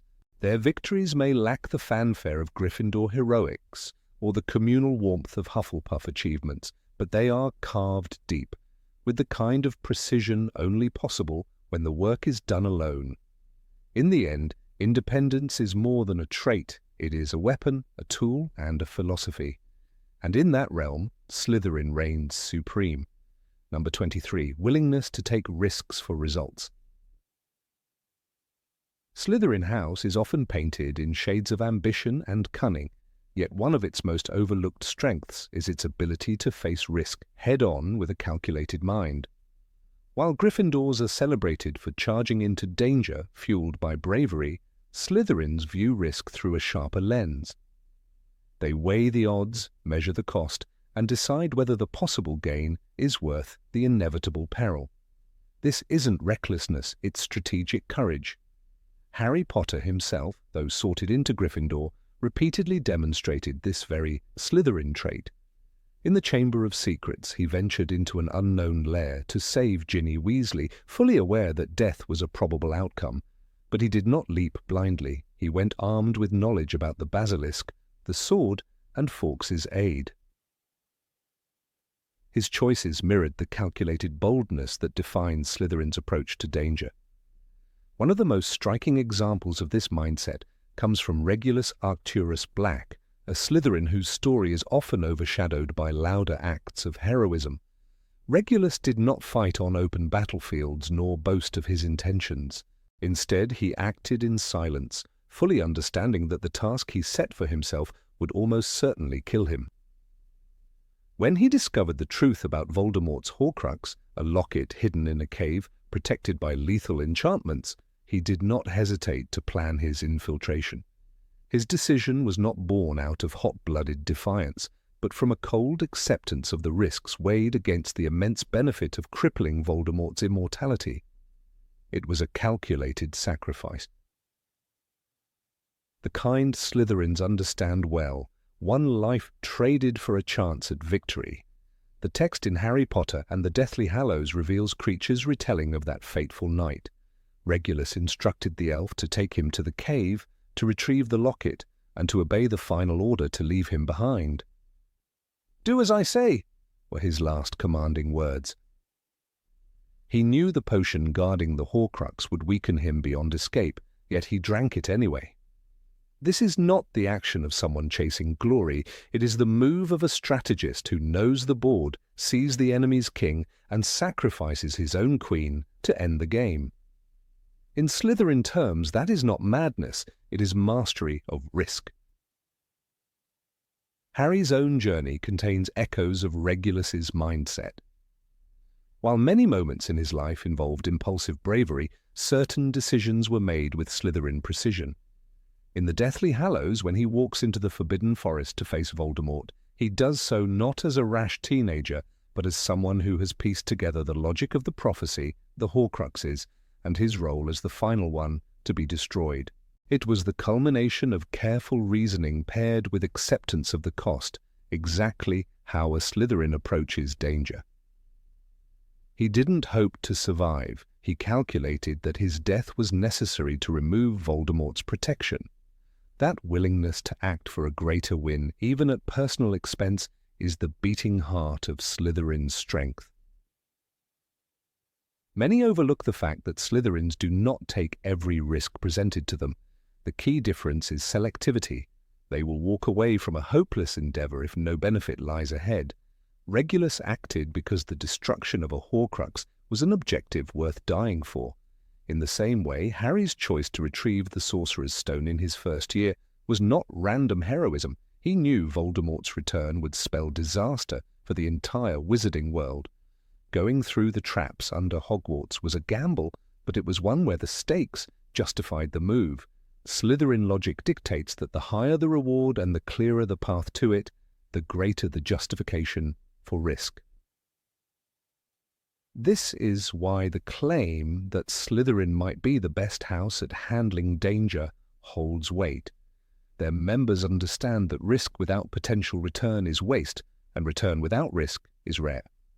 Even Severus Snape, often criticized for his coldness, embodied this principle. Every year he spent as a double agent was a continuous gamble. He knew that a single slip could lead to exposure and death. Yet the payoff, protecting Harry and ultimately bringing down Voldemort, was worth the knife-edge existence. His life was a balancing act of danger and purpose, and only someone with a Slytherin's discipline could maintain that line for so long. Harry, through his years at Hogwarts, absorbed some of these traits, especially in later battles. In The Half-Blood Prince, when he insists on retrieving the fake Horcrux with Dumbledore in the cave, he accepts the danger not because of blind loyalty, but because the mission's success is critical. His cooperation with Dumbledore is filled with Slytherin-style trust in a calculated plan. They know it will be hard, they know the odds are slim, but they also know that not acting could allow Voldemort's power to remain unbroken. Harry's courage in that moment is wrapped in strategic foresight, the kind Slytherin prizes. Critics of Slytherin point to their ambition as a flaw, but ambition is what gives their risk-taking meaning. Without ambition, risk is merely hazard. Regulus's ambition was to right a personal wrong. Having once served Voldemort, he sought to undo part of the Dark Lord's power. Harry's ambition, though more selfless, was still a drive to end the war. Both are examples of ambition shaping risk into a purposeful act. This alignment between goal and danger is where Slytherins excel. They are not adrenaline seekers. They are goal seekers, willing to endure danger as the toll for reaching their destination. When Creature later delivers the locket to Harry, it is a tangible reminder of how a Slytherin's risk can resonate far beyond their death. Regulus's sacrifice, hidden for years, became a vital turning point in the war. Without that act, Harry's quest to destroy the Horcruxes might have faltered. This is another layer of Slytherin thinking, understanding that results may not be immediate, and that the benefits of risk can manifest long after the act is complete. It is the long game, the delayed checkmate. Harry himself plays the long game in the Deathly Hallows when he withholds certain truths from Ron and Hermione, keeping his cards close until the moment is right. This secrecy and timing are tools Slytherins wield with ease. It allows them to approach danger not as an obstacle to be smashed through, but as a system to be navigated. Harry's time at Hogwarts, surrounded by rivals from Slytherin, may have sharpened his appreciation for this style of thinking. By the end, his decisions often reflected that blend of courage and calculation. It's also worth noting that Slytherin's readiness to risk is tied to their capacity for self-reliance. Regulus went into the cave with no backup, aside from Creature, because he knew that more people meant more chances for the plan to fail. Harry has moments like this too, such as when he goes alone to meet Voldemort in the forest.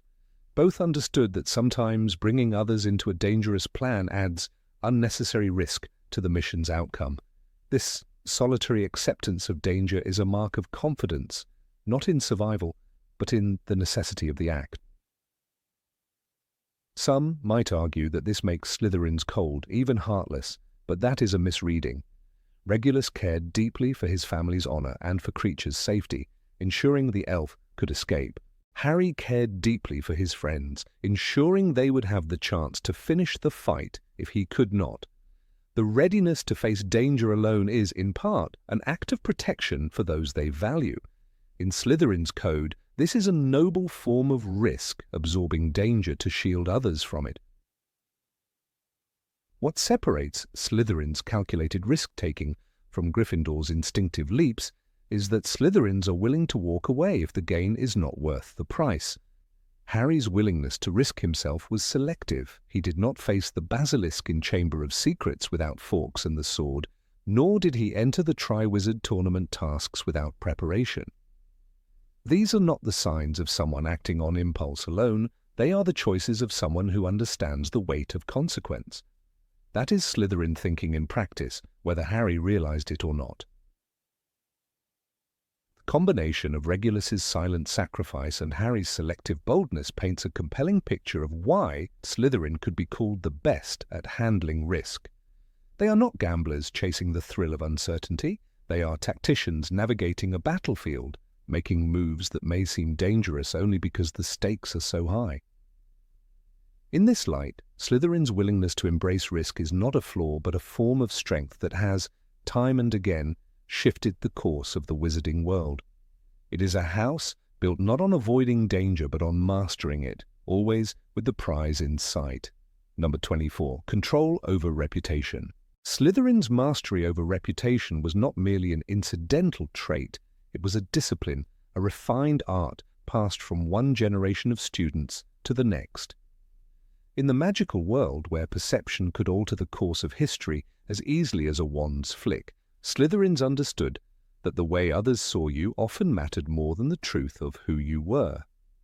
They cultivated this awareness with the precision of potioneers, measuring rare ingredients. Harry Potter, though never sorted into Slytherin, became the unwitting proof of their philosophy. From his earliest days in the wizarding world, his very name carried weight, fear, and awe.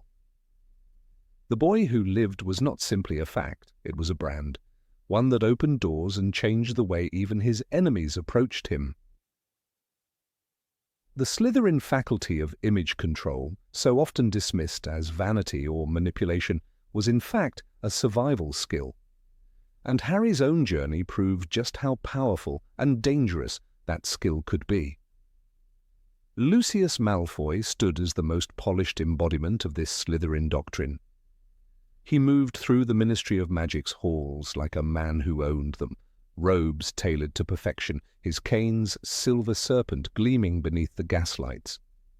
Even in the years when Voldemort's fall should have made association with his old ideals a liability, Lucius maintained his stature. He offered generous donations to St. Mungo's Hospital, attended every influential event, and positioned himself beside figures of political authority. When Cornelius Fudge was spotted shaking his hand in public, the photograph was not accidental. It was an orchestrated display, a message that Lucius was not to be pushed aside. Slytherins knew the value of such moments. Harry too would learn this lesson, though his education in reputation management came at a steeper cost. From his first year at Hogwarts, Harry found that whispers followed him through every corridor. "Is that really him?" students asked. His name, linked to the defeat of the darkest wizard in centuries, carried a weight he had not earned through choice. But unlike Gryffindor's usual straightforward bravery, Harry was forced to navigate the shadows of perception. In the Chamber of Secrets, when students began suspecting him of being the heir of Slytherin, Harry felt the sting of a tarnished image. No matter the truth, the idea took hold because the signs aligned, the parseltongue, the attacks, the eerie connection to Slytherin's own traits. A Slytherin in his position might have acted swiftly to redirect suspicion or reshape the narrative. Harry, untrained in the subtle art, could only endure. This moment became a vivid demonstration of how a damaged reputation could be more dangerous than any hex. The Slytherin way demanded anticipation of how each action would be perceived. Lucius Malfoy's brilliance lay in his ability to appear unshakable even in the face of disaster. When the Ministry searched his home for dark artifacts, nothing incriminating was found. To the public, Lucius was a man above suspicion, his composure lending credibility to his claims of innocence. In reality, the items were hidden carefully, away in the family's vault at Gringotts. "He was a great wizard for all that," Harry would recall later, "and I know he was a Death Eater once, but you wouldn't know it to look at him." That was the essence of Slytherin's control over image, the ability to dictate what others believed about you. Harry, for his part, stumbled into reputation management during the Triwizard Tournament. Branded as an underage competitor who had somehow cheated his way in, he faced an entire school ready to believe the worst. A true Slytherin would have leaned into the spectacle, turning the narrative to suggest secret skill or hidden favor from powerful allies. Harry, however, simply trained harder, letting his victories speak for themselves. This approach eventually restored some of his standing, but it lacked the Slytherin efficiency of shaping perception before it could harden into truth. Yet by the end of the tournament, Harry began to understand that winning public opinion was as crucial as winning the task itself. Even Severus Snape, perhaps the most complex of Slytherins, understood the necessity of crafting a surface that told only part of the story. To the Death Eaters, he was a loyal servant. To Dumbledore, a repentant spy. To the students, a feared and unforgiving professor. Each persona served a purpose, shielding the truth of his divided loyalties. "You have your mother's eyes," he would say to Harry, and even in this personal truth there was calculation, an invocation of memory and sentiment that concealed his deeper motives. Snape's survival for so many years under Voldemort's suspicion was not luck. It was mastery of Slytherin's highest art. The Ministry of Magic itself proved susceptible to such manipulation. When Voldemort returned, his followers did not immediately storm the political stronghold. Instead, they infiltrated it, leveraging influence, bribery, and strategic public relations. Lucius Malfoy ensured that voices sympathetic to his cause were elevated, while dissenters were discredited. This was Slytherin thinking on a grand scale, reputation as a weapon wielded not just for personal survival, but for shaping the course of governance. Harry's battles during this time were not merely fought with spells, but also in the arena of public opinion, where the Ministry labelled him delusional and dangerous. In Harry's 5th year, the arrival of Dolores Umbridge was a masterclass in Slytherin-style control, though she herself wore the pink and kitten plates of false gentleness. Her every move was aimed at creating an image of calm authority, even as she eroded freedoms and enforced the Ministry's propaganda. She taught Harry an unintentional lesson, that the most dangerous opponents were those who could make cruelty appear reasonable, cloaked in the language of order and safety. It was this understanding that later shaped his own choices in the war, knowing when to speak, when to withhold, and how to plant doubt in the enemy's mind. By the time Harry confronted Voldemort in the Forbidden Forest, he had, perhaps unknowingly, adopted some of Slytherin's principles. Walking willingly to his death, he projected calm determination, concealing the fear that clawed at him. This image, burned into the minds of those who saw it, became a rallying point for the survivors. They remembered not only the victory but the way Harry appeared, a willing sacrifice unbroken in the face of certain death. In that moment, perception became reality. Harry's legend solidified not because of the facts, but because of the story others would tell. Draco Malfoy's journey offered another angle on this skill. In sixth year, tasked with assassinating Dumbledore, Draco maintained a facade of normality that concealed his growing desperation. His cold expressions, clipped words, and careful avoidance of close conversation were not merely arrogance, they were protective barriers. Every glance he gave, every sneer he offered, was calculated to keep others from guessing the truth. Even Harry, who watched him closely, could only suspect. This ability to mask vulnerability was pure Slytherin craftsmanship. It was not lost on Harry that in moments of political upheaval, survival often depended less on raw magical talent and more on the ability to appear untouchable. When Kingsley Shacklebolt became minister, he inherited a system shaped by decades of subtle image control, where alliances were forged not only in private, but in how one was seen in public. Harry, though never a politician, benefited from the lingering perception that he was the wizard who had defeated Voldemort. This reputation protected him from scrutiny, allowing him to act freely in ways a lesser-known wizard could not. Slytherins also understood the value of selective silence. Lucius rarely denied accusations outright. Instead, he allowed doubt to cloud the certainty of his guilt. Harry saw the same tactic in Snape's handling of questions about his loyalties. By refusing to clarify, Snape allowed each side to believe what was most convenient for them. Silence, in the Slytherin lexicon, was not absence of defense, it was a form of control. The world after the war still bore the fingerprints of this philosophy. Former Death Eaters who escaped Azkaban often re-emerged in polite society under new guises. Some became patrons of the arts, others sponsors of Quidditch teams. Their names were whispered at galas with a mixture of suspicion and respect. The line between truth and performance blurred until it was indistinguishable. This was the ultimate Slytherin victory, not in open battle, but in rewriting the way history remembered them. Harry, reflecting on these lessons, could see that while Gryffindor courage had carried him through countless dangers, it was Slytherin's understanding of reputation that might have made the path less treacherous. He had fought without the full armor of perception, and while he had survived, he recognized the power in those who could shape the story before it was told. In the end, the boy who had once been suspected of being the heir of Slytherin found that the faculty's greatest strength was not dark magic or cunning plots. It was the ability to control the truth without ever speaking a lie.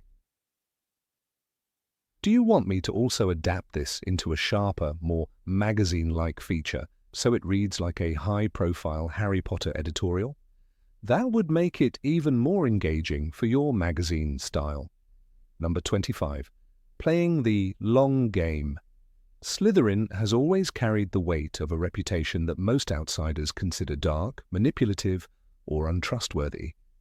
Yet when one looks beyond the stereotypes, a different truth emerges. This is the house that excels at the long game. Slytherins understand the value of patience, of moving pieces on the board until the moment is right to strike. Unlike those who rush into battle with bravery or lose themselves in intellectual curiosity, a Slytherin will watch, calculate, and prepare for years if necessary. Harry Potter, though not a Slytherin. By Sorting Hat's final decision became the very reason we can see Slytherin as the best house in terms of strategic foresight. His eventual victory over Voldemort was not simply the result of Gryffindor courage. It was heavily influenced by the Slytherin capacity to think in decades, not days. Severus Snape's role in this story remains the ultimate example of this long-term vision. The man was, by every definition, the embodiment of the Slytherin archetype, resourceful, ambitious, willing to bend perception to his advantage, and capable of enduring years of danger without revealing his true purpose. For much of Harry's school life, Snape appeared to be an antagonist, an ever-present shadow in the corridors of Hogwarts. But behind the sneers and harsh remarks, he was weaving a plan that had been set into motion before Harry even set foot in the castle. The depth of his strategic patience was staggering. As Dumbledore himself said, "Severus, please, we both know that there comes a time when we must act on the knowledge we have." Snape had acted, and then waited, hiding in plain sight. The concept of the long game is not merely about waiting. It is about shaping the battlefield so that when the final confrontation comes, you have already dictated the terms. Snape's double life as a spy for Dumbledore and a trusted Death Eater for Voldemort required absolute mastery of this skill. Every move he made, every insult toward Harry, every alliance with fellow Death Eaters, every calculated display of loyalty to the Dark Lord was a carefully measured step in a plan that would take years to bear fruit. The risk was unimaginable.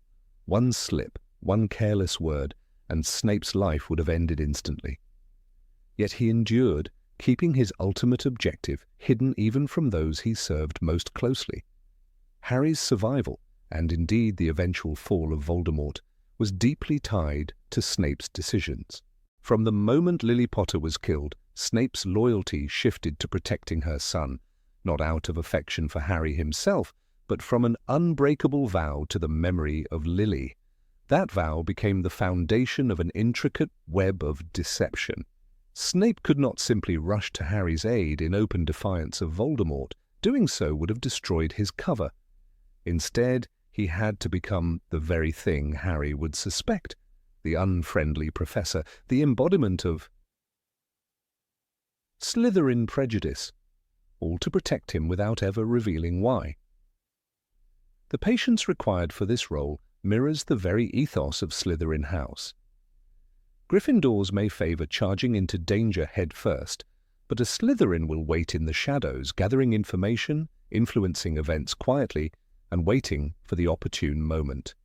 In Harry Potter and the Deathly Hallows, the revelation of Snape's memories shows just how many years of planning and subtle action had led to that point.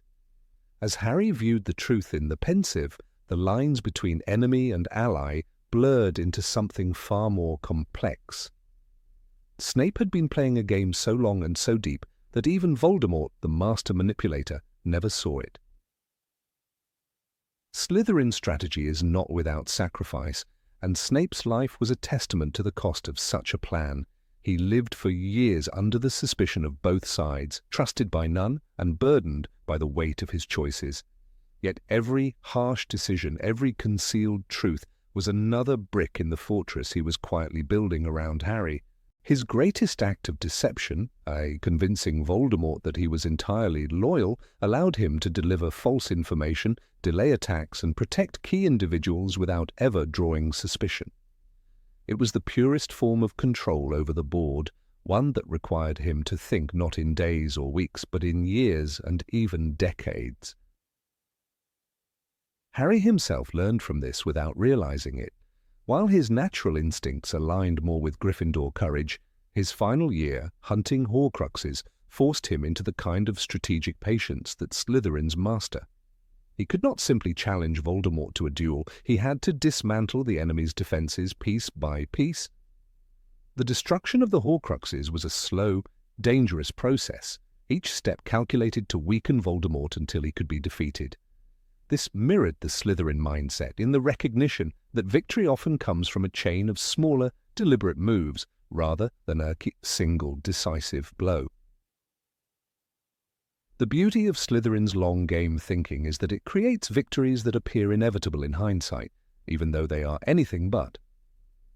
Snape's orchestration of events, From giving Harry the sword of Gryffindor in the Forest of Dean to ensuring that he received the right memories at the right moment, was so subtle that only when the dust settled could anyone see the full picture. "Look at me," were his last words, spoken not in hatred, but as a final act of connection to the boy he had protected without recognition. It was the closing of a chapter that had begun long before Harry understood the game being played. In the grander scope of Hogwarts history, this long-term vision has been a recurring Slytherin trait. Salazar Slytherin himself founded the house with the idea of preserving magical bloodlines and ensuring the survival of wizarding heritage, a goal aimed at centuries, not lifetimes. While modern interpretations of his ideology have been twisted, the principle remains: Slytherins think in terms of legacy. Snape's work during the Second Wizarding War was not merely about the immediate defeat of Voldemort, it was about ensuring a future where Harry could live free from the shadow of that conflict. What makes Slytherin's approach so formidable is its reliance on control. Control over one's emotions, over one's public image, and over the flow of information. Snape's icy demeanor, often mistaken for cruelty, was in reality a shield that allowed him to operate undetected. He never let his true feelings surface in front of the wrong audience. In a house where perception can be as powerful as action, this skill is vital. His calculated coldness toward Harry and favoritism toward Slytherins were not acts of genuine bias, but performances designed to keep suspicion at bay. The Harry-Snape dynamic becomes a lens through which we see Slytherin at its most effective. By despising Snape, Harry never sought his guidance or revealed too much, which in turn allowed Snape to maintain his cover without interference. The tension between them acted as a smokescreen, convincing both the Death Eaters and many members of the Order of the Phoenix that Snape's allegiance was clear. In truth, his allegiance was to the plan, the slow, precise dismantling of Voldemort's hold on the wizarding world. Even the final confrontation between Harry and Voldemort was made possible by Slytherin's strategy. The knowledge that Harry himself was the last Horcrux came to him because of Snape's carefully timed actions. Without that information, Harry could not have willingly faced death, and without facing death, Voldemort's destruction would have been impossible. Every thread of the plan was woven years before, hidden beneath layers of mistrust and misdirection. The lesson here is simple yet profound. Slytherin's strength lies in patience and precision. The house's reputation for cunning is not about cheap tricks or cruelty. It is about understanding that the world's greatest victories are rarely won in a day. They are built over years in silence under the weight of sacrifice. Harry Potter's triumph is in part the triumph of this philosophy. Though he wore Gryffindor's colours, the foundation beneath his victory was pure Slytherin craftsmanship. And so, when the dust of war settled and the truths emerged, Slytherin House could claim a quiet vindication. For all the valor of Gryffindor, the wisdom of Ravenclaw, and the loyalty of Hufflepuff, it was the Slytherin mastery of the long game, embodied in Severus Snape, that turned the tide. "He was the bravest man I ever knew," Harry said later, Gryffindor's words honoring a Slytherin's legacy. In that single sentence lies the truth. The war was not just won by bravery, but by years of silent strategic endurance. Number 26. Leadership qualities.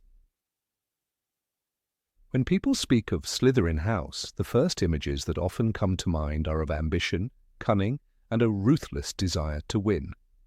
Yet one quality, often overlooked, is leadership.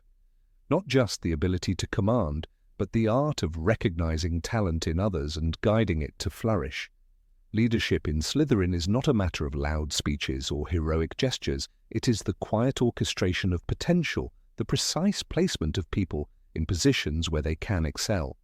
It is this ability that turns Slytherin into a breeding ground for leaders, and few stories illustrate it more clearly than the influence of Horace Slughorn and the unexpected role Harry Potter played in revealing why this house might, in fact, deserve to be called the best in this regard. Slughorn was not a warrior like Mad-Eye Moody, nor a moral crusader like Dumbledore. His methods were subtler. He was a collector, not of objects, but of people. As he himself admitted, I've always been able to spot the talent, sometimes before the person knows it's there. This skill was not about manipulation for the sake of exploitation, but about forging connections that would one day serve both sides. He gathered bright young witches and wizards, introduced them to each other, and ensured they had opportunities to grow. These gatherings, the so-called Slug Club, became an informal academy of leadership, producing not just skilled wizards, but influential ones. Harry Potter, despite being a Gryffindor, became a reluctant member of this club during his 6th year. Slughorn saw in him more than the boy who lived. He saw a young man with a natural ability to inspire loyalty in others, even in times of fear and uncertainty. While Gryffindor celebrated bravery, Slytherin would have recognized the value of this charisma as a tool of leadership. The very fact that Harry could draw people to him, from Ron and Hermione to Dobby and even Slughorn himself, was a testament to a Slytherin trait often misunderstood. It was not about charming others into blind loyalty, but about making them believe their talents were essential to a shared cause. Consider the way Slughorn nurtured Lily Evans. She was not from Slytherin, but his ability to recognize her brilliance in potions and her compassion for others meant he opened doors for her that might have otherwise remained closed. Years later, that small act of mentorship indirectly shaped Harry's life. Leadership in the Slytherin mold often works like this, an investment made quietly, yielding results long after the initial moment has passed. It is patient, strategic, and always thinking several moves ahead. Slytherins, at their best, do not just lead. They build networks. Slughorn's former students included influential figures like Gwenog Jones, captain of the Holyhead Harpies, and Eldred Warple, celebrated author. These were not merely successful individuals, they were nodes in a web of influence. If a crisis arose, Slughorn's students had connections, resources, and allies, all because of a man who understood the long game. Harry, in his fight against Voldemort, ended up building something similar without realizing it. From Lupin to Kingsley Shacklebolt, from Aberforth to Griphook, Harry's ability to gather an unlikely alliance reflected a Slytherin understanding of leadership. Know who can help, respect their strengths, and keep them close. Slughorn himself was not above fear, and at times his desire for safety kept him from open resistance to Voldemort. Yet when the moment came during the Battle of Hogwarts, he rallied.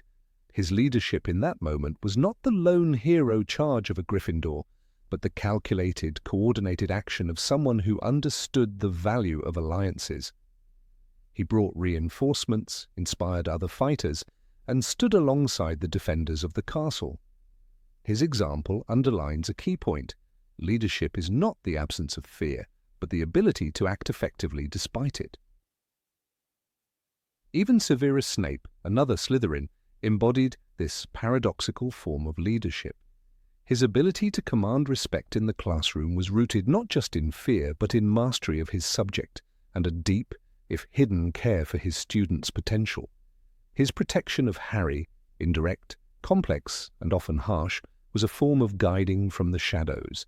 He saw weaknesses and strengths with the same clarity Slughorn did, but he applied this knowledge in the service of a longer, more dangerous strategy. In many ways, Snape and Slughorn were two sides of the same Slytherin coin, one public and affable, the other secretive and austere, both guiding others toward a greater purpose. The Slytherin approach to leadership values foresight. Dumbledore's army, though born in the room of requirement, succeeded not only because of Harry's Gryffindor courage, but also because of his instinct to delegate and empower others. This was the same instinct that Slytherin leaders honed deliberately. Harry's willingness to let Neville lead when he was absent, to trust Luna with dangerous messages, and to rely on Hermione's strategic thinking mirrored the kind of leadership that Slytherin House had celebrated for centuries. Leadership, to a Slytherin, was not about standing alone at the top, but about ensuring there was always someone ready to take your place.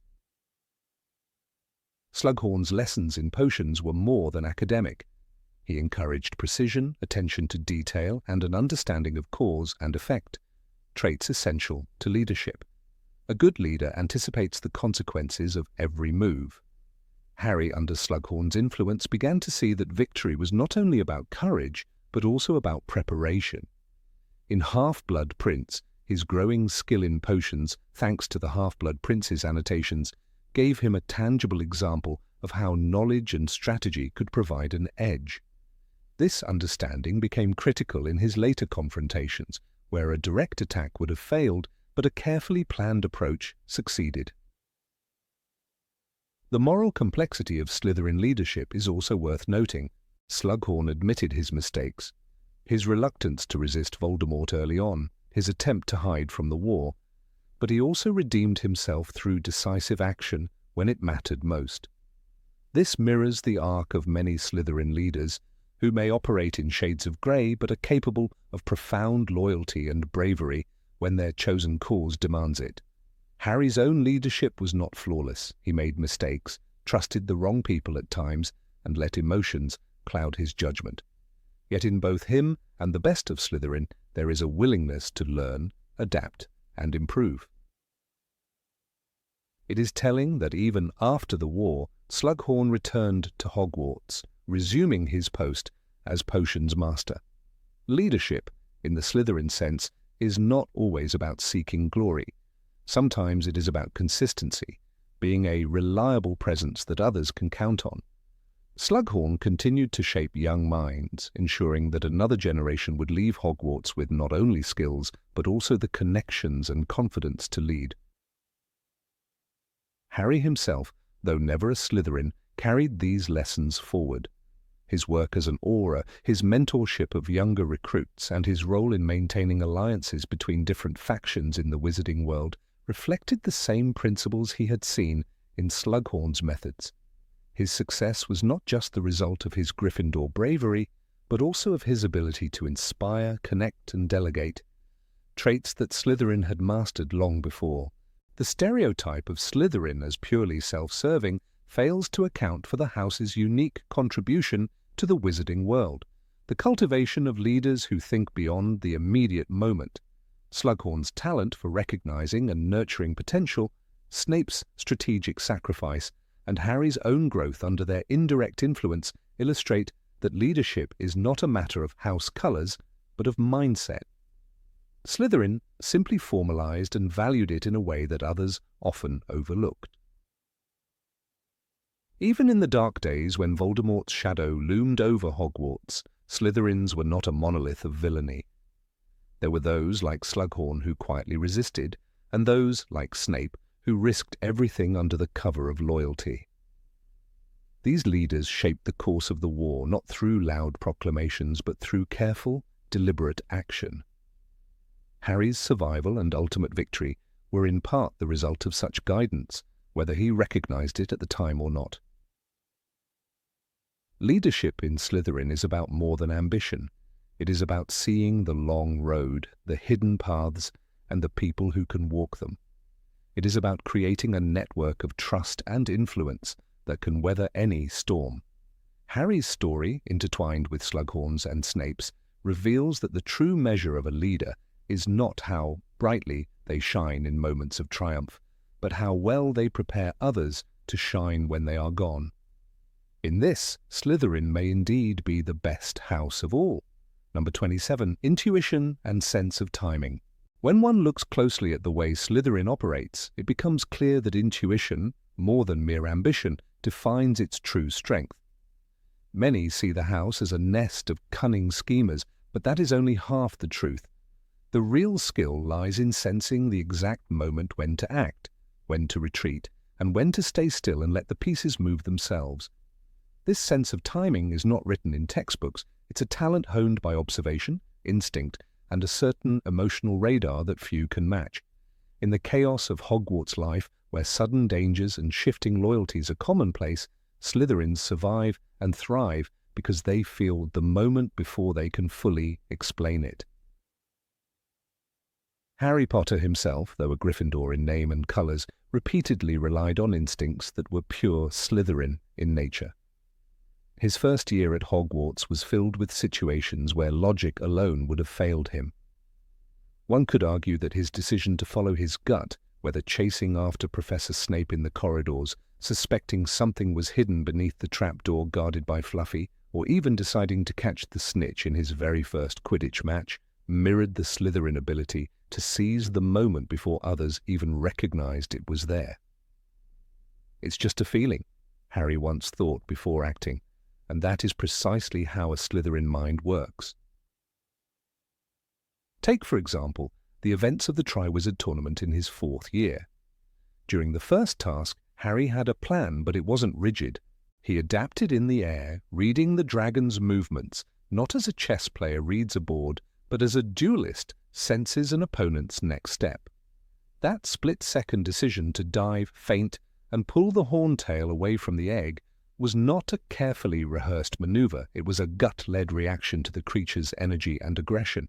This is where Slytherins excel, not just knowing what to do, but knowing exactly when to do it.